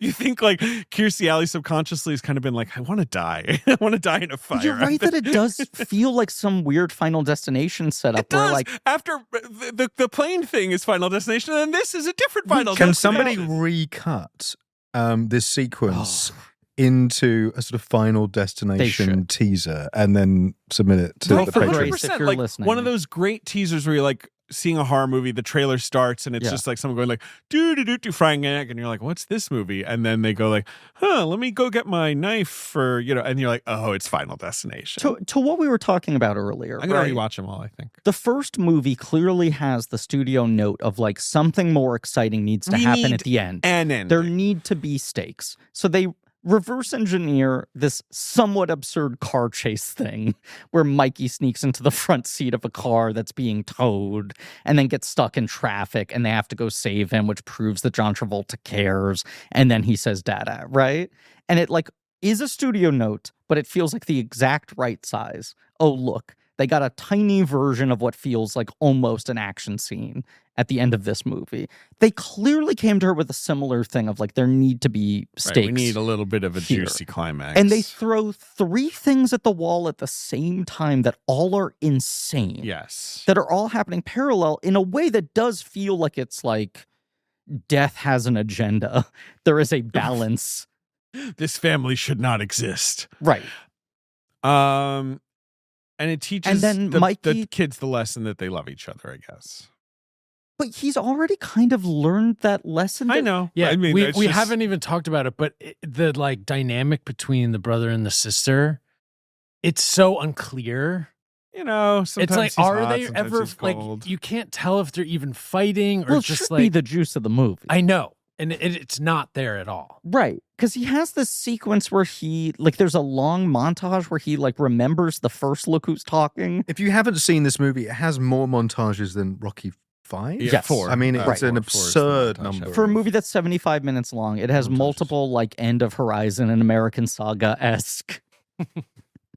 We also have quite a good reference to that. Thank you. That Damon Wayans, of course, plays another toddler who has some jokes, and there is a talking toilet voiced by Mel Brooks to represent the horrors of potty training. I mean, I know we briefly mentioned Mr. Toilet kind of is He's fun. good. Mr. Toilet rules. I have no issues with that. He's going to bite your tushy if you don't give him poop and pee. He sprays blue like spit He does. when he talks. He sprays like kind of cleaning fluid. And they have this weird... Come on, you're laughing. This weird fuzzy I love your cover enthusiasm for on the this. toilet that then turns into like a walrus mustache and right. killer vampire fangs. The thing that it gets when they're trying to first prep Mikey on toilet training, where they're like, you're gonna, is him being like, I don't want to poop outside my diaper. That's what nobody tells you about toilet training, is that kids are like, the experience of pooping into the void is night and day from pooping into a thing that catches it right on your butt. Sure. And they just don't get it. Well, it's so low hassle.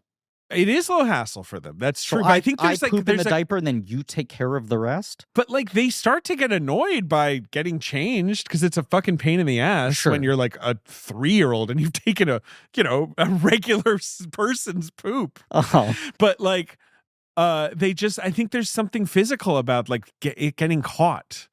You know what I mean? Well, I don't know how to describe it. Here's the real thing I think the movie's getting at that I think is smart. I have successfully potty trained my daughter too. Congratulations. Thank you. Only 2 more to go. Yeah, seriously. Look Who's Talking reboot. Okay, listen. A lot of people have circled this. Oh, Yes. and also we didn't talk about the baby talk. I don't know if you want to. I have watched so much more. to say. Oh, go keep going. Griffin, keep going. Well, I just want to finish this Mr. Toilet thought. Okay, sure. What I like, what Please I do. think is smart about this, and goes back to my like, she had like scraps of ideas, is that they're trying to potty train him, right? He's against it for all the reasons you just listed, David.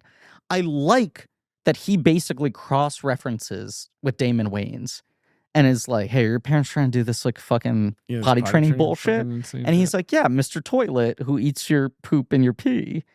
And it's that thing of like, oh, right. Parents say different things to their kids. Right. And then when you put kids in a social situation, they start comparing notes and they don't track. Right. Because you have that earlier thing where Mikey's like in bed trying to fall asleep and he's doing the math on like, okay, so like ninjas are real, but dragons aren't. Dinosaurs used to be real. No, he says like monsters used to be real, but dinosaurs aren't. Or is it the other way around? There's like a joke like that. That's pretty. But there's funny. a joke of like a kid starting to reckon with real world logic of like which things in stories used to happen in history and which things are completely created. In the way of like kids on a playground, everyone currently has their head buried in their hands as I try to unpack this.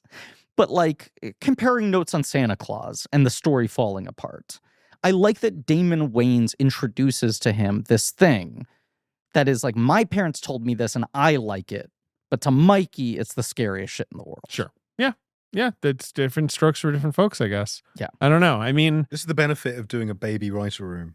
Yes. That they give you some insight that you wouldn't get from grown adults. The Mr. Toilet prop sold at auction last year. Oh, did it now? In immaculate condition as part of the big Planet Hollywood auction that happened when most of the locations closed down. They got rid of the archives. I'd say it's a little yellowed.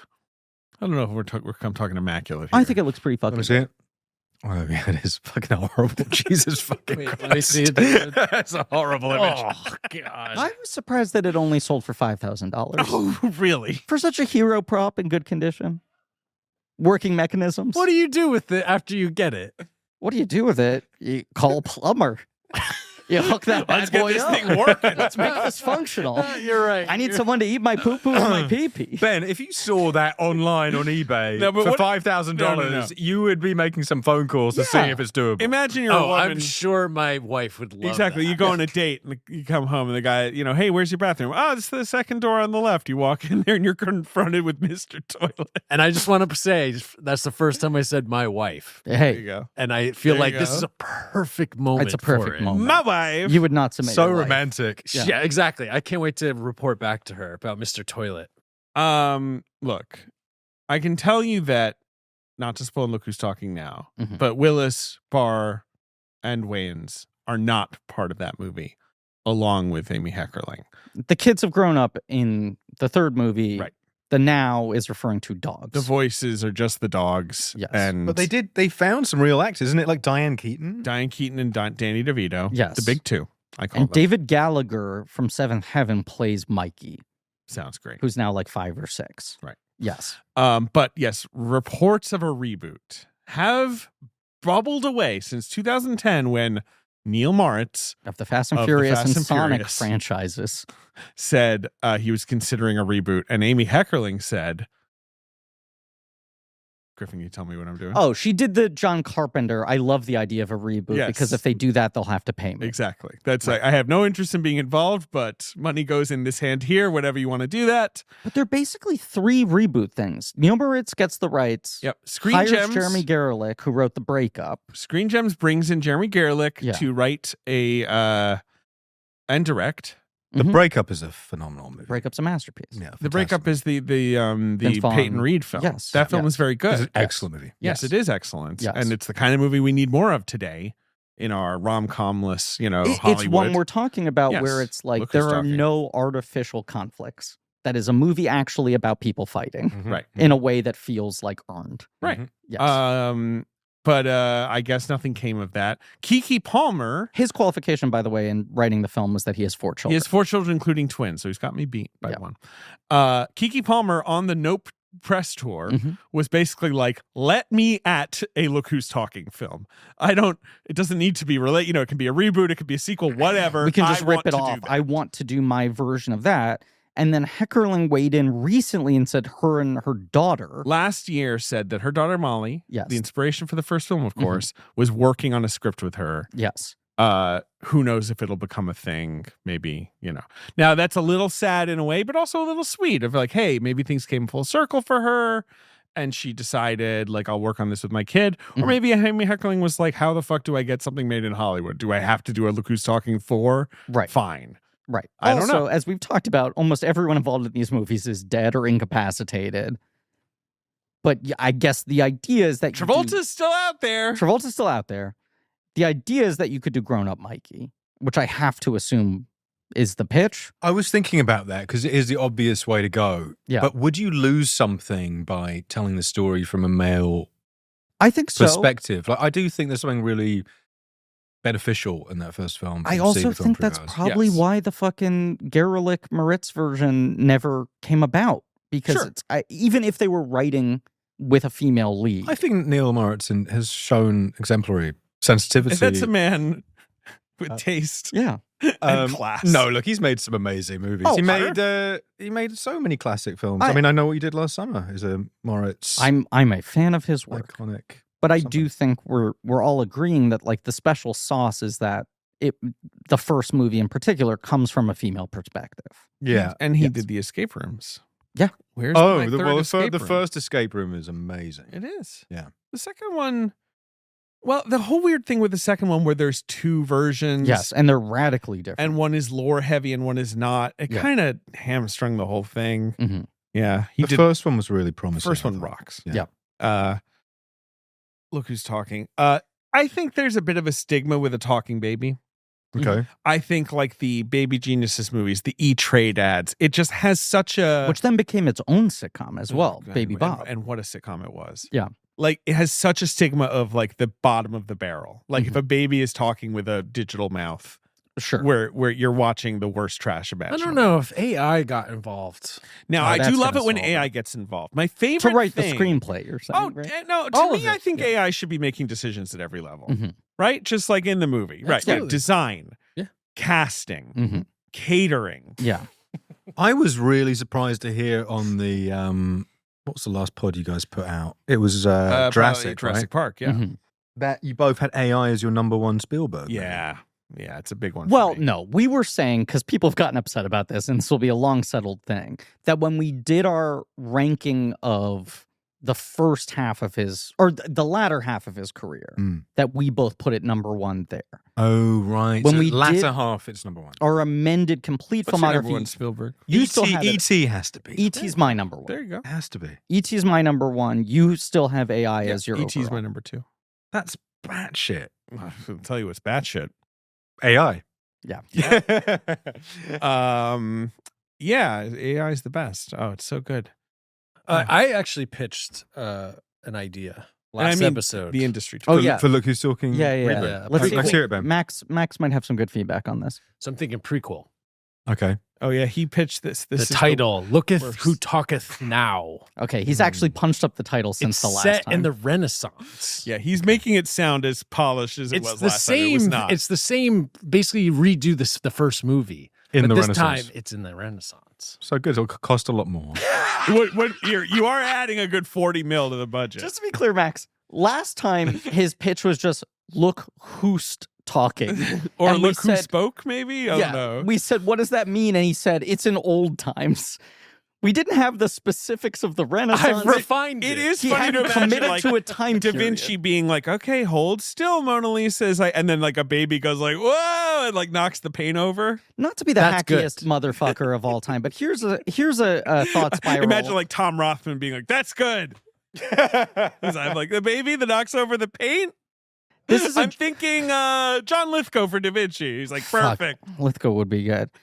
Here's a genuine thought spiral I went down last night. From the Book of Saw. Oh, that's very true. A thought spiral from the Book of Saw. Who was the first baby? Who was the first baby? Yeah. Usually, I mean, are we going biblical? Well, this is my question. I'm like, I know what the biblical answer is. Do you? Cain is, in theory, the first baby.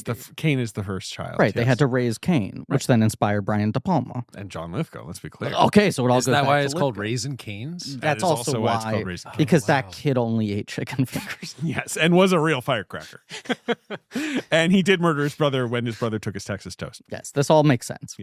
No, I was just in watching these two movies about pregnancy and childbirth and whatever. I did like, by the way, that Colonel Briggs comes back as her doctor again. Yeah, Don Davis does deliver the girl. I appreciated that. Yes. Yeah. But if there was no historical precedent, and in theory, I understand. I mean, he was available because they hadn't even struck the sets. Probably they were like, "We're doing a sequel. Yeah. Just sit right there, Don. We'll get you a turkey sandwich. What's up?" I understand the reality that Homo sapien evolved gradually over centuries, right? Yeah, more than centuries, my friend. Yes, right. But it is crazy to just think about someone one day being like, I don't feel like I ate that much, right? Or like, God, these eggs really aren't. They're kind of disgusting to me. I usually love eggs. Yeah, I'm just feeling really bloated, and then to just have a baby come out of you. So you're saying that the first baby was born in an television I didn't know I was pregnant style. No. What's going on? But the reason you reminded me of this is in my insomnia last night at 1:57 a.m. I Googled, first baby in the world. And AI responded, it is impossible to definitively know who the very first baby in the world was, as there were no historical records from that far back. Thank you, AI. Thank you for pointing that out. And then I went on to Cura.com, the question and answer site. and someone responded, Chuck Sears, BBA and Management Information Systems, we have no clue. I'm assuming you mean a human baby. I couldn't get any fucking answers to that. I was losing my mind. You couldn't get answers to an impossible question? I think it's a good question. Who is the first baby? What has this got to do with the reboot?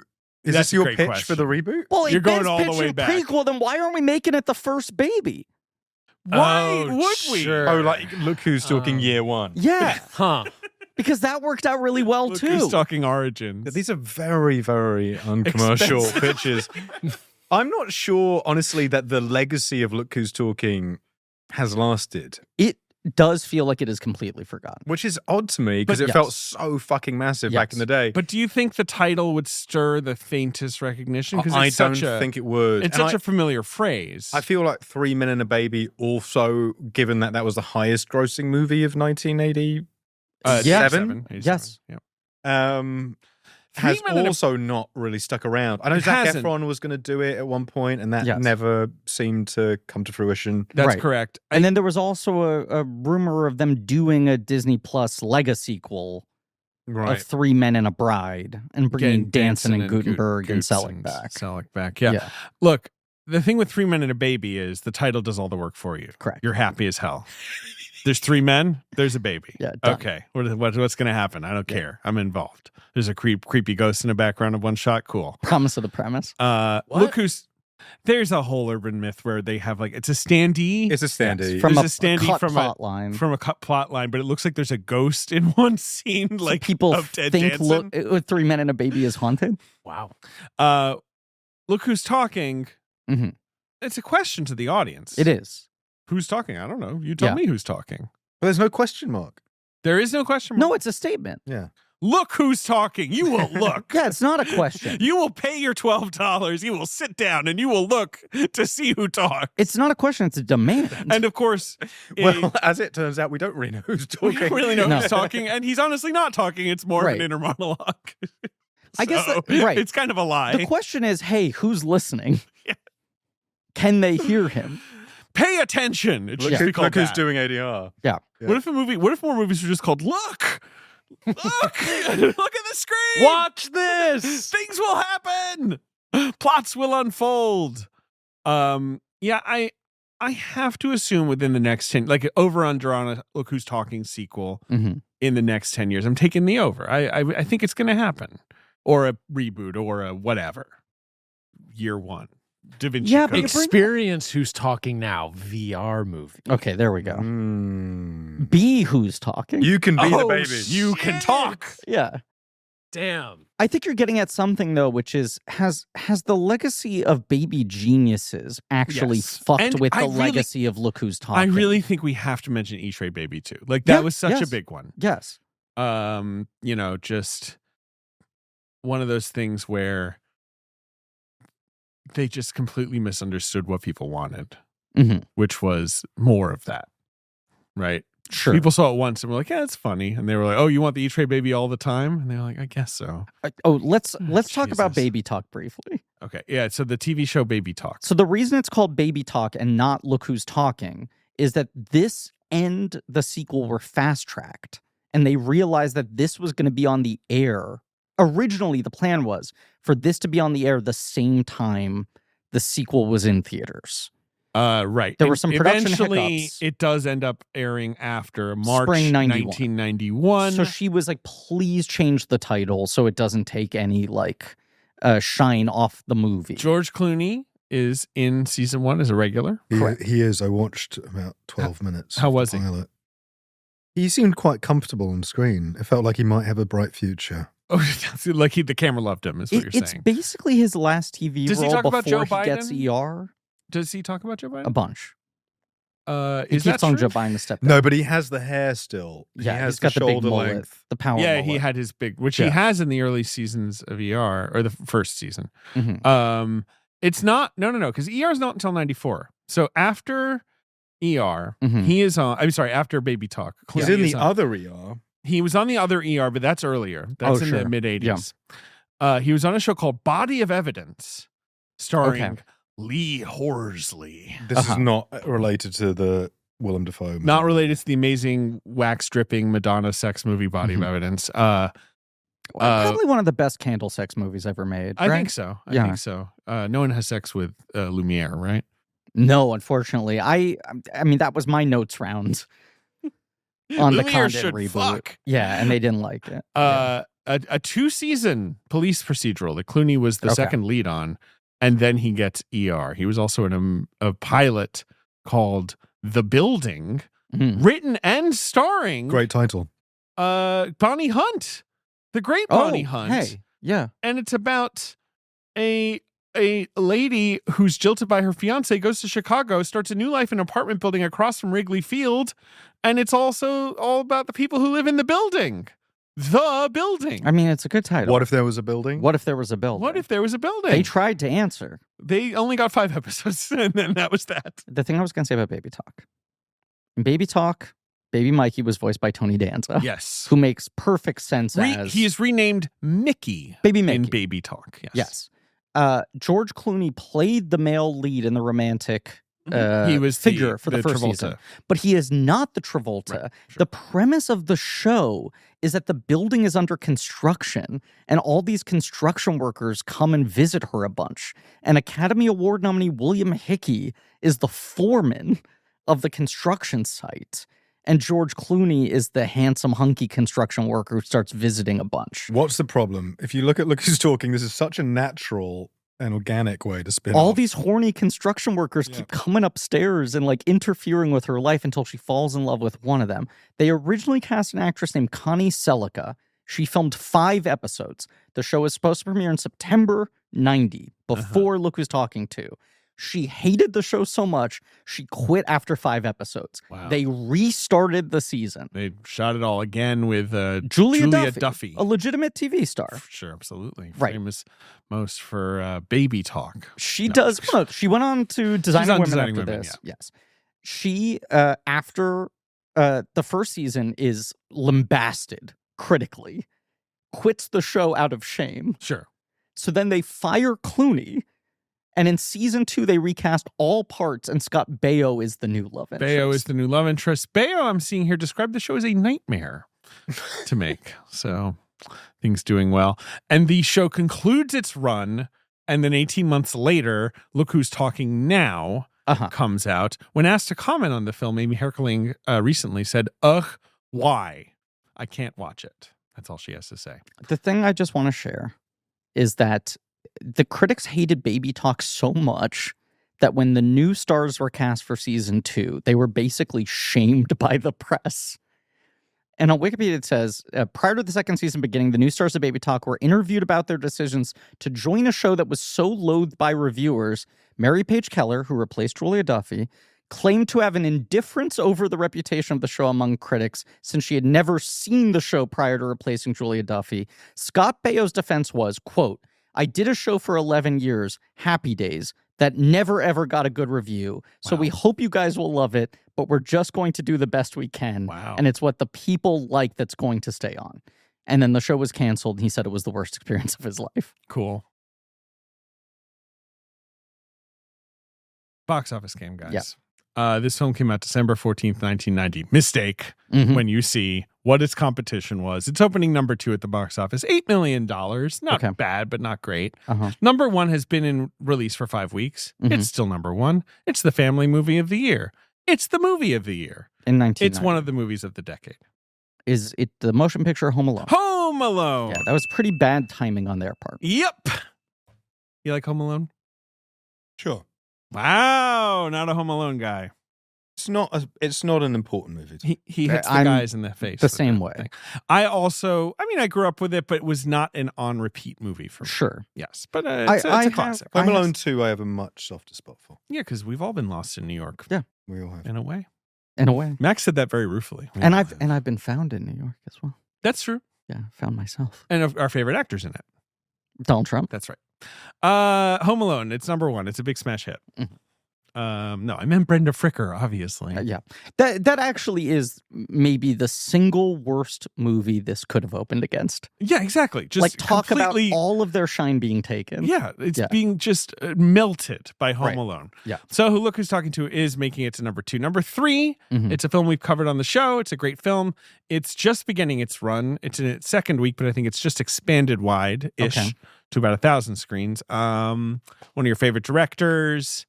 An oddball film. It's a main feed movie. Is it Edward Scissorhands? Edward Scissorhands. Edward Scissorhands. You like that one, Max? Love that movie. It's good. Masterpiece. Yeah.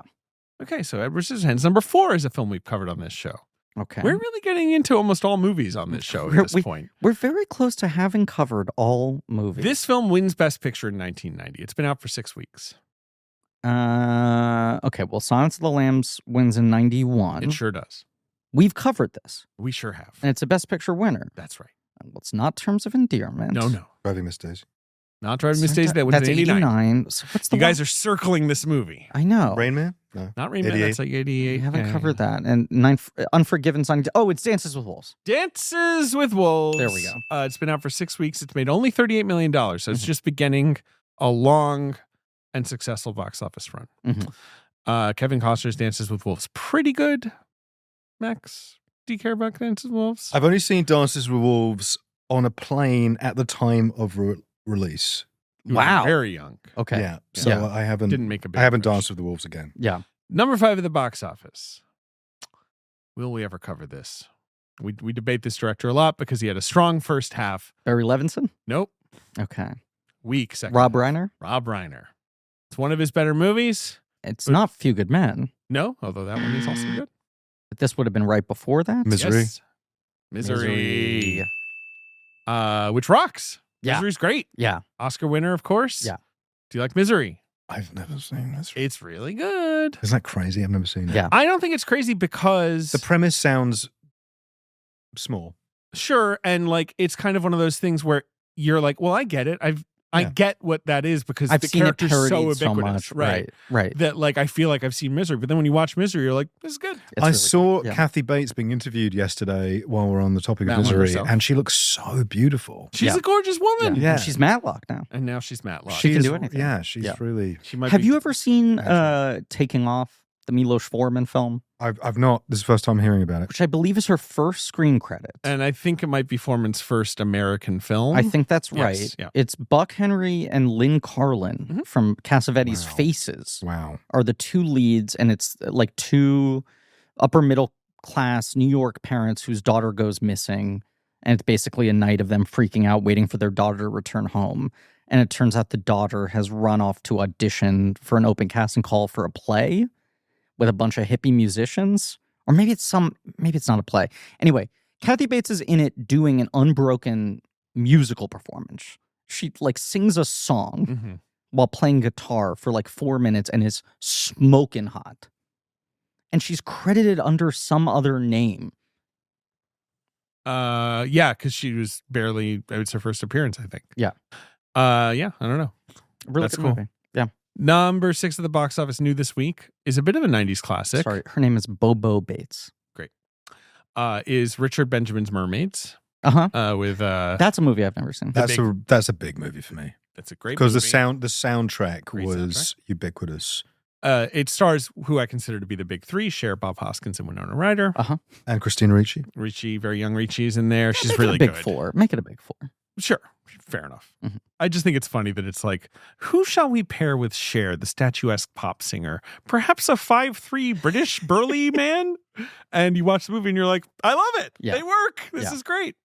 Number 7 at the box office is The Rookie, one of the more crass films in Clint Eastwood's filmography. Is that him and Sheen? Okay. Yeah, there's a lot of rookies out there, of course, because there's later Dennis Quaid, the rookie, and then there was later Nathan Fillion with the TV's There's the also rookie. a rookie of the year. There was a rookie of the year. There was. On screen, and every year in every sport, there is also a rookie of the year. Yeah. Number 8 at the box office, this is what I wanted to get to, is a little film that's been out for a month called 3 Men and a Little Lady. Wow. So both unwanted sequels were being dumped on audiences. That is really interesting. I had no idea. And then number 9 at the box office is the new this week, the Sidney Pollack film Havana. Oh, with Robert Redford is I've always wanted to watch Havana, but and Lena Olin. That one really missed. It really missed. I've never seen it. It just has one of those posters that kind of like, who wants to see this movie? Where it's just like Leatherface is back. I mean, look at Redford. It looks like you could draw roads on his face. What is the premise of the movie? What if he went to Havana? An American professional gambler who decides to visit Havana to gamble on the eve of the Cuban Revolution. Havana. So it's like Dirty Dancing Havana Nights, where it's like, a lot like Dirty Dancing dance Havana Nights, competition happened on the eve of the Cuban Revolution. He does the Roomba with Romola Gary in this movie. Number 10 at the box office is Predator 2. Okay.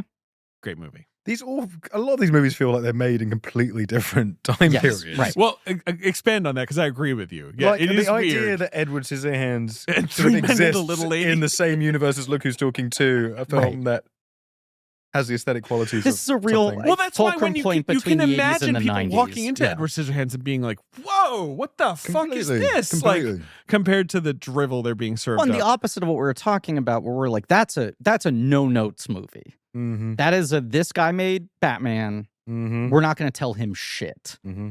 That is like a complete vision. Mm-hmm. And then Dances with Wolves is like this lunatic somehow got his way and convinced everyone to let him make a 3.5-hour epic about how he is the great one. Yes. Yeah.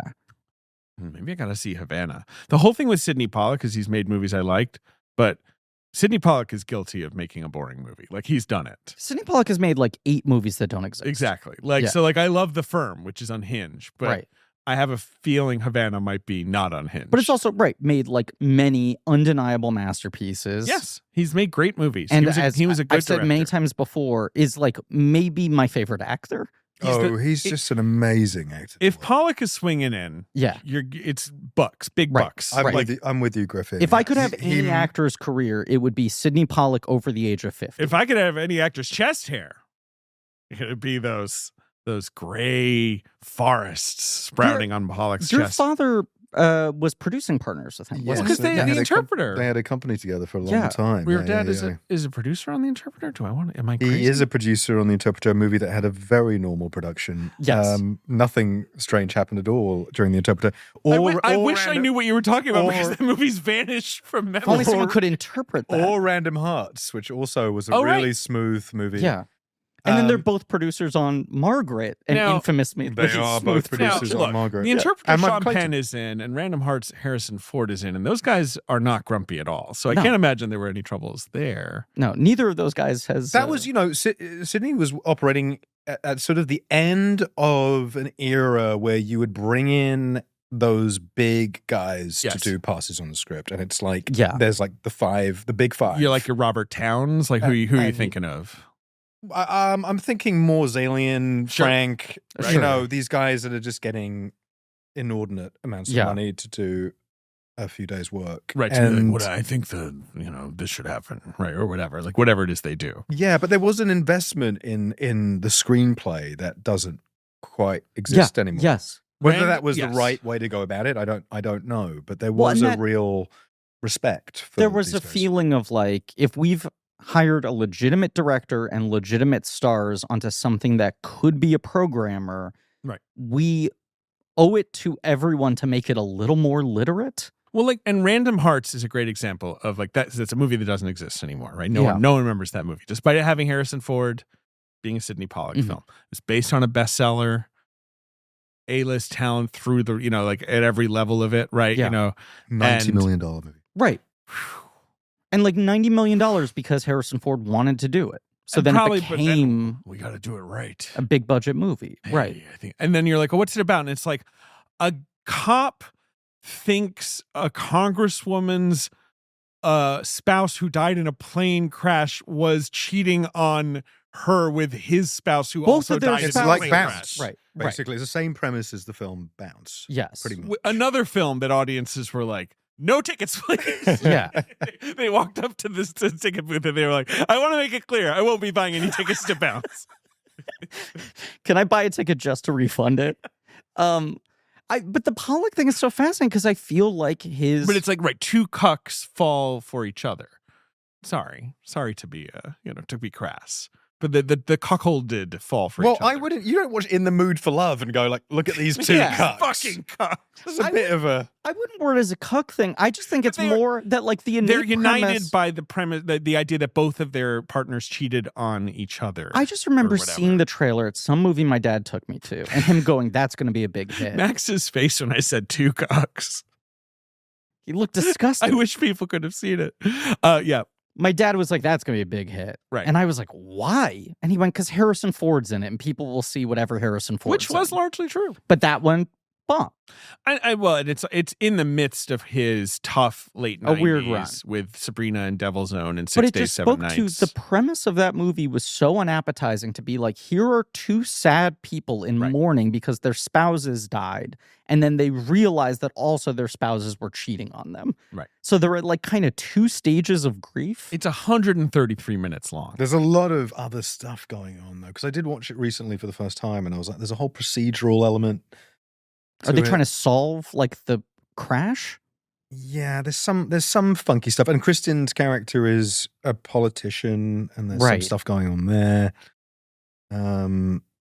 Yeah, it's not as straightforward as Bounce, which I keep bringing up for some reason. Now, Bounce is the one with Affleck and Paltrow, Yeah. and it's a Don Roos film. It's a Don Roos movie. And I love Don Roos. Pure mirror. That's That's like quintessential 90s Miramax. Miramax, right, exactly. And it's not based on anything. Roos wrote it himself, but it's also kind of downbeat. It's like a sort of a sad romance. Yeah, it's a bit melancholic. I It know has I a care. fantastic on-set making of documentary. On the Bounce DVD? That's there's the some- kind of unhinged shit that people don't know about Max You don't Minghella, realize how much of a dork who's Max a successful professional in this business we called show, Yes. and yet will reveal things like, I watched the Bounce DVD special features and have an opinion on them. I was trying to watch Look Who's Talking To on iTunes, and iTunes started bugging out on me. And I was like, is this a Wi-Fi problem? And then I was like, no. Truly, I put on other movies and everything else was working that wouldn't. So I broke out my fucking Look Who's Talking To full screen DVD. The only way you can watch the movie on physical media. And I was like, I wonder what the special features are like on this. And they had two. Bonus trailers. Wow. Baby Geniuses. And one other movie I'm forgetting. But then the other special feature, which was something we were talking about in our News and Deals group text the other day, David, Talent Files. Oh, yes. Where there's just like a screen still slideshow. You can go through the key figures on the movie and it just lists fun facts and credits. It's like an Amazon X-ray. Basically. Right. Yeah, Talent Files. Just John Travolta standing like this with his arms out. And it just lists his birthday and where he was born. With his arms out like an action figure. Truly, yeah. Like, show me on the John Travolta where Did he we attacked. finish the box office game? We did all 10. I'm sorry. If you want me to repeat them, it was Home Alone, Look Who's Talking To, Edward Scissorhands, Dance with Wolves, Misery, Mermaids, Rookie, 3 Men and a Little Lady, Havana, and Predator 2. Wow. Number 11 is Child's Play 2, if that lights your fire. The best of the Child Play movies. Fire. Did you guys see Better Man? Yes. Yes, of Masterpiece. course. I mean, it's quite Max, something. again, you and I are the same age. We are. Spent a lot of time in England. Yes, mate. Was Robbie important to you as a sort of 11-year-old, or were you too cool for Robbie? I wasn't too cool for Robbie. As you know, knowing me, I'm not cool at all.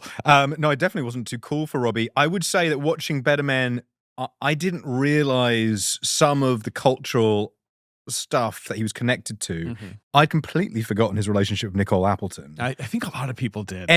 So Nicole Appleton, Griffin, if you were a teenage boy in London, All Saints was important to you. Oh, I went to an All Saints concert, but also the Appleton sisters. Speaking my language. Appleton sisters were definitely on the bedroom wall. Yes. Probably in lieu of Kirstie Alley's headshot. All Saints was an incredible British girl group. Familiar with All Saints. I don't understand that had two Appleton sisters. Firsthand how culturally impactful they were. Neither Appleton sister seemed to make much artistic contribution to All Saints. Like, it was almost all Shaznay Lewis, I think, was the songwriting, the singing. The Appletons were just kind of there too, but boy, were they babes. They were babes. When I was trying to make the argument for why that film was great and worth seeing to American people who were just like, I've never even fucking heard of Robbie Williams. I don't give a shit. I'm like, this movie's better actually the less you know.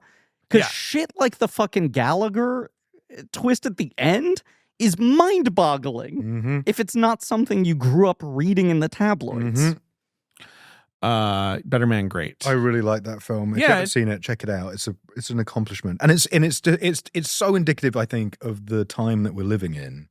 That a movie with that much work put into it and is that accomplished has zero cultural impact. Beyond being a sort of instant cult hit. Exactly. But and there are certain other movies that are doing well at the box office right now, which will be left unnamed, which lack, I would say, some of the same Steve artistic is here.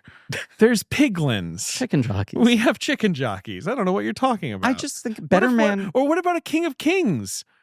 I showed you the clip of Pierce Brosnan where he's like, why not a film about Jesus? Dude, we haven't talked about Shadow League, but I 100% did not know that movie existed. Are we allowed to talk about Shadow League? I think probably the first rule of Shadow League is we can't talk about Shadow League. Fine, but it's fun to mention it. Yeah. No, Ben, you can keep the reference in. It's just people can tear their hair out wondering what it means. To build on what you said, Max, what I found dispiriting was not just that Better Man was kind of ignored, but it was immediately turned into a headline of why would they ever make this movie? Mm-hmm. That there was this sort of celebrating about how hard it bombed. Mm-hmm. Of like, this is so stupid they spent this much money on a guy we've never heard of. Mm-hmm. And I just want to keep yelling, like, guys, the movie is good. Right. It's Don't worry about that Robbie it Williams. exists. Yes. Like, even if you want to go learn about him, that's fine. Just enjoy the movie. But people were treating the release of that movie like it was the Fire Festival collapsing. No, I agree with you that people were so like dancing on the grave. This is what's so nightmarish to me about a lot of industry reporting now with Sinners, which looks like it's going to open well, which is good news. Yes. But these pieces being written before it's released where it's like, what were they thinking giving acclaimed director Ryan Coogler and like well-known actor Michael B. Jordan a budget for a film that people love? These fools, like Mike DeLuca, it's like they're acting like he's like at the casino throwing money around, where I'm like, it's a fairly reasonable package. This is like insane back and forth between like writing constantly about how much David Zaslav sucks. Right. Correct. Sure. And then being angry every time like an artistically interesting film is greenlit under his watch and being like, these fucking idiots, like this shit's gonna bomb. Ryan Coogler may be the most box office proven filmmaker. Right. Coogler, thing we have to like not miss young Spielberg is like, hey, can I have $90 million to make a vampire movie with my like closest collaborator, my established movie star, and everyone's like, wow, Warner Brothers is really writing some checks they can't cash. And I'm just like, can nothing happen? Is nothing allowed? We're also like recording this. I'm sorry that I'm so mad about this when it seems like Sinners will do just fine. We're recording this the day that Sinners is coming out, and Deadline's like, Thursday previews were good, but we all know the break-even point for this movie. And I'm like, let it shut the fuck up. It's like, it only got 99% on Rotten Tomatoes. Will that be enough? What do they want? What do they want? It's now maybe over-indexing to a $50 million weekend, but will it have middle legs? Schoolers will be arrested watching this movie, so it seems like a bomb to me. Shut the fuck up! Our world is collapsing. Let good movies exist. This is a victory if they sneak through the system. Also, what was the other highest grossing original movie recently? It was Nope, wasn't it? Yes. Yes, they're comping it to Nope. They're comping it to Nope, which did great. Which did great too. And it's like nobody draws any conclusions from any of this. No. Right. And Nope it's like it cost the same amount of money, open to probably the same amount of money, made probably, you know what I mean? And everyone was like, yeah, that's a one-off though. That'll never fucking happen again. Right. And I'm like, well, not if you don't let it. Every trade is like, look, we all know the one conclusive lesson from the box office in 2025 is that any movie with chicken jockey will be a hit. We should all be making chicken jockeys. Mike Lee's chicken jockey is approaching. I wonder what's going on. I have been wondering about the Minecraft 2 negotiations. Oh, yeah, they must be insane. Because they got them over the fucking They do. That one. I mean, that is, you could just ask for... Like, seriously, Mojang... Only green M&Ms. Right, well, Mojang should be like, so it's going to be a courthouse musical. We're thinking Lady Gaga. Like, they should just make Folie à Deux again. Minecraft Folie à Deux. Here's who I would love to be right now.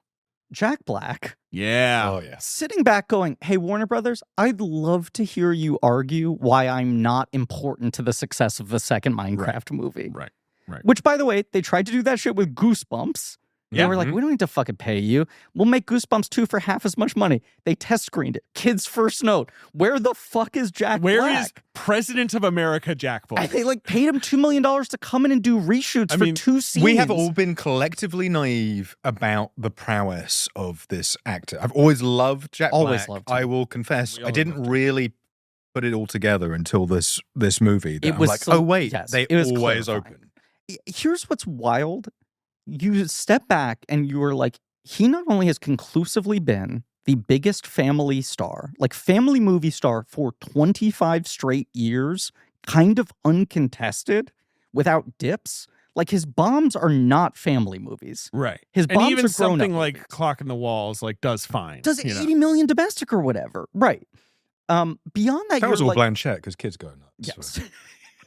Yeah. Kate the Great. Right. Yeah. And that was obviously Roth. The Roth fans were showing up for that. But you're like, kind of no one has had a run that big. No, he's unbeatable. I mean, the Jumanji movies made just unspeakable amounts of money. 2 Jumanjis, 4 Kung Fu Pandas. Oh, fuck, you're right. 2 Goosebumps, Yes. 1 House with a Clock in its walls. Just the one so far. Shark Tale. A School of Rock. Minecraft. School of Rock. Nacho Libre was also a hit.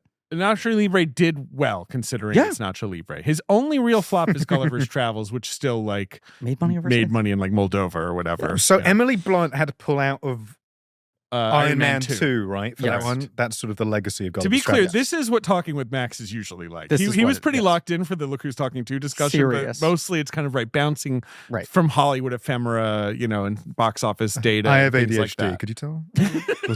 Was that obvious from doing a podcast with This me? whole podcast has ADHD. But this is how we became friends. Mine is just undiagnosed. Is you basically reaching out to us and being like, my brain sadly works the same way. Yes. Exactly. Has all of these things rattling around. Look, there is something about, as I brought this up at the top of the podcast, I mean, David and I are basically the same age, grew up in the same school system. Yep. At the same time, probably saw all of these movies in the same theaters. What probably. was your theater? Were you? Well, I mean, like Finchley Road, O2, Muswell Hill Odeon. I went to the Muswell Hill Odeon. I was more of a Holloway Odeon boy. You lived in Muswell Hill, right? I also loved. No, I was a Hampstead boy, Hampstead but boy. I also loved. Sure. I love that Odeon too. The whole.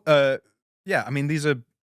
I mean, I would go to the Camden Odeon a lot. Holloway Odeon was my main.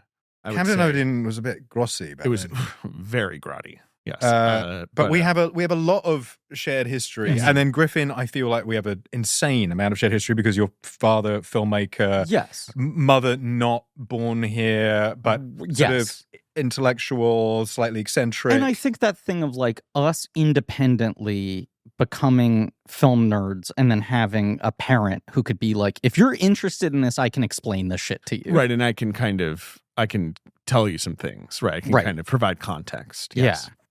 So I feel deeply connected to this podcast on a spiritual level, and as you know, very grateful for its existence. Would you go to the HMV that was in like the top by the Hampstead station? Yeah, I spent like half my life there. Yeah, just because that would be the thing where you go in and be like, I've got 10 pounds.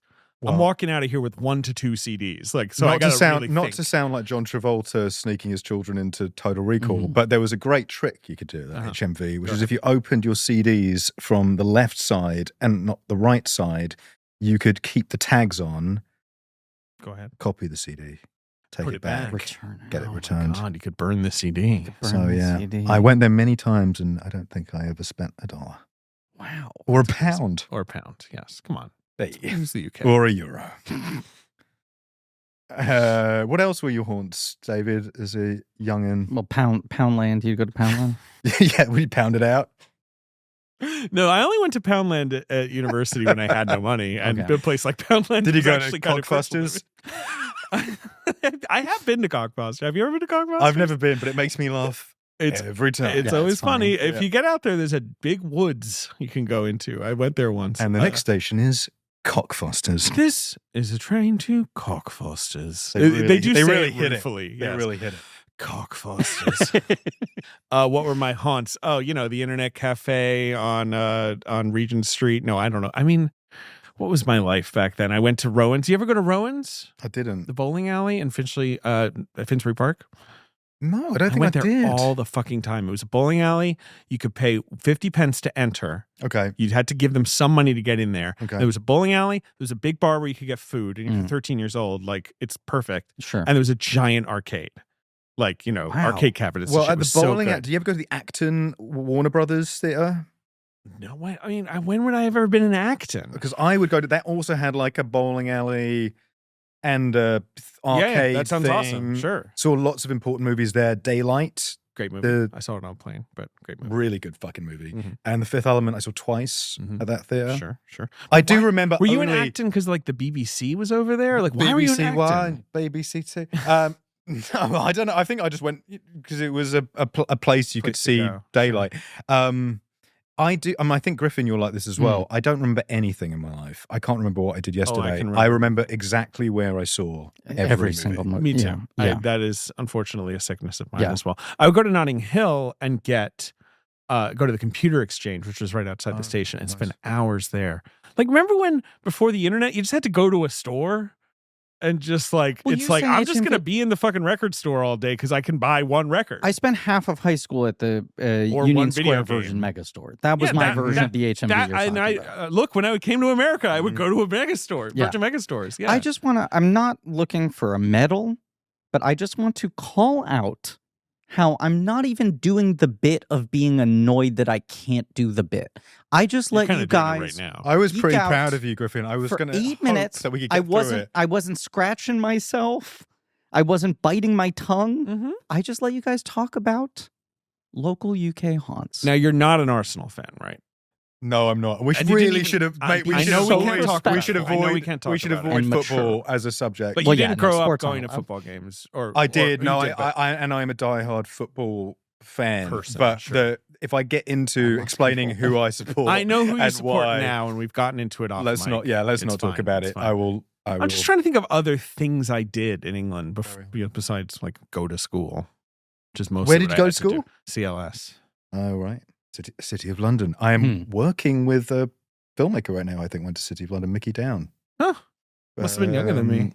Who's one of the creatives of industry. I'm pretty sure he was a city boy as well. Hey, probably your age. You might have been there at a similar time. It was a classic. He's a couple years younger than me. Maybe it's a classic. My parents were like, "Fuck, you got in." Like, yeah, you know what I mean? Where it was like, and I asked, well, what do you mean? It was a test school, and I got a scholarship, like I got money, and like my parents were like, basically they were kind of like, I mean, take the test, but they basically were weren't surprised. like, oh, well, they were quite surprised. And I remember later I asked my teacher, God bless him, Mr. Phillipson, I believe he's now retired, like because he interviewed me, he was my interview. I remember I was like, oh, do you remember your interview? And he was like, yep, your math score was right on the line. And it was one of those like, if we like him in the interview, well, then we'll think about it. So he did tell me that I just did you have an American accent? I did. Was that tough for you? Yes. Yeah, I can imagine that was hard. Especially if you remember in the early 2000s, America's rep in the UK was a little dodgy. Did the schoolboys do the reverse version of the bit to you? Did they do like, oh, really? Did you grow up in New York? No. They didn't really do that. No, I just got a lot of shit. Doesn't sound like American. They were very funny. No, they weren't that creative. I mean, George W. Bush was president, and then we went into Iraq, and Britain had, went into Iraq too. You know what I mean? Like America was just very unpopular. How did that turn out? Let me check my notes here quickly. A+. I'm seeing here that George Bush is standing behind a sign that says "Mission Accomplished." Okay. So I assume it went great. Close the book on that one. No, I got some shit. I don't know. Yeah. I don't know. It was fine. It was like my life. My life was that I was the weirdo. But you seem to have a positive. I'm a pretty positive fella. Yeah, memory of it, right? When you talk about you have to talk about your time in England in every episode because it's forced upon you. Sure. Given that I went to a uniform school that was all boys, that was like this kind of posh school, not as posh as some. Like your Westminster. He's pointing at me, by the way. Highgates. I don't know where you went to school. This, by the way, just feels like we're just having a catch-up conversation. This is usually us going to like get lunch. I gotta go. Yeah. Where did you go to school? You went to St. Anthony's. I know that. I did, and then I went to UCS. Oh, sure. Oh, UCS always seemed cool. UCS, the school of Alex Garland. Yeah, there you go. Did they have the pinstripes? We had a horrific, it was like maroon and black stripes. God. It was one of those things where it was just like mug me, just this like glaring symbol. Because I remember I wore black and I was kind of like, oh, our uniform is boring. And my mom was like, no. Like, that's good. You don't want to be like advertising. Like, it was a hideous uniform. Yeah. CLS. Yeah, it was a good school. I had good teachers. I have a lot of love for some of my teachers. This is really interesting, I think, to a lot of your listeners who've tuned in to hear this is about either going to be people's favorite thing or this is the moment where everyone unsubscribes. And I fell in love with the movies more than anywhere else in London. And we all going to the Holloway Odeon and to the screen on the hill and to the fucking Notting Hill Gate and the, Every Man and the Phoenix in Finchley. Did you ever go to the Phoenix? Of course. That's a great theater. Yep. And I believe that's still going strong. Good. I hope so. Yeah, go check it out. Max, is there anything you want to plug? London? Nothing I really want to plug. Oh, come on, Max. I want to plug Movies? this podcast. I'm so thrilled to be on it. It's long overdue. I'm glad we did it finally. I Yes. will return with Jamie Bell, my much more charismatic cohort, and either we'll revise or figure out something else. Yes, absolutely.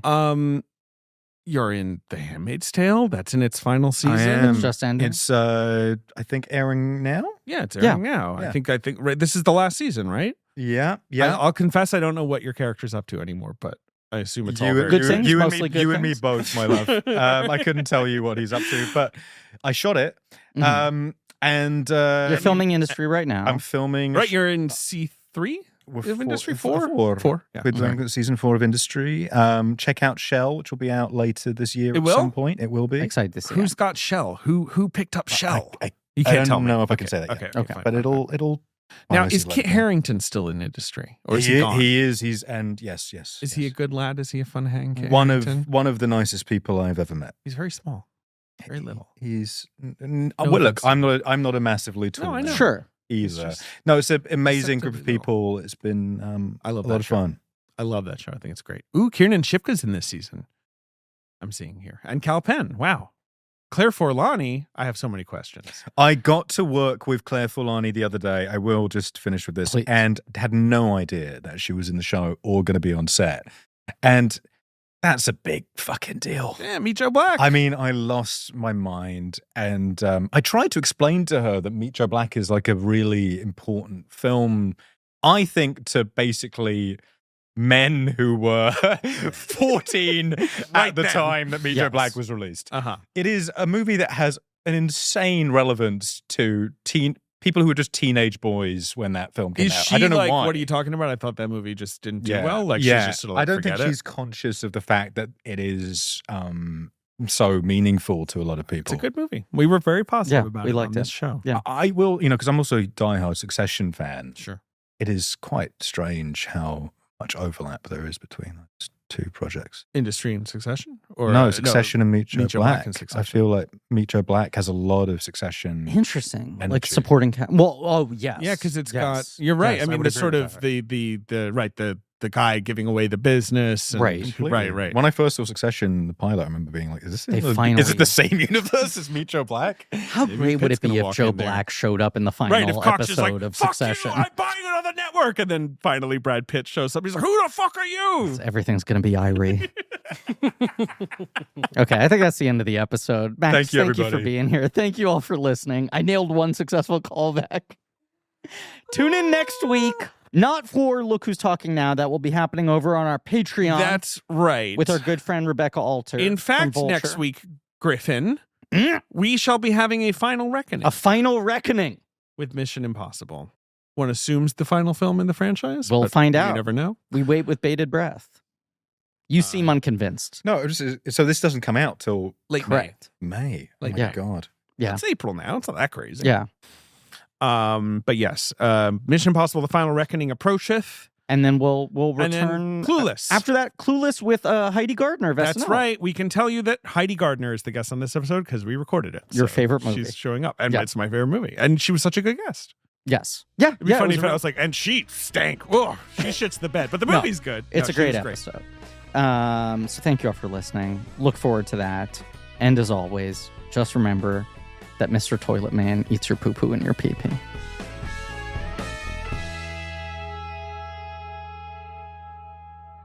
Blank Check with Griffin and David is hosted by Griffin Newman and David Sims. Our executive producer is me, Ben Hostley. Our creative producer is Marie Barty Salinas. And our associate producer is AJ McKeon. This show is mixed and edited by AJ McKeon and Alan Smithy. Research by JJ Birch. Our theme song is by Lane Montgomery and the Great American Novel, with additional music by Alex Mitchell. Artwork by Joe Bowen, Ollie Moss, and Pat Reynolds. Our production assistant is Minnick. Special thanks to David Cho, Jordan Fish, and Nate Patterson for their production help. Head over to blankcheckpod.com for links to all of the real nerdy shit. Join our Patreon, Blank Check Special Features, for exclusive franchise commentaries and bonus episodes. Follow us on social at Blank Check Pod. Subscribe to our weekly newsletter, Checkbook, on Substack. This podcast is created and produced by Blank Check Productions.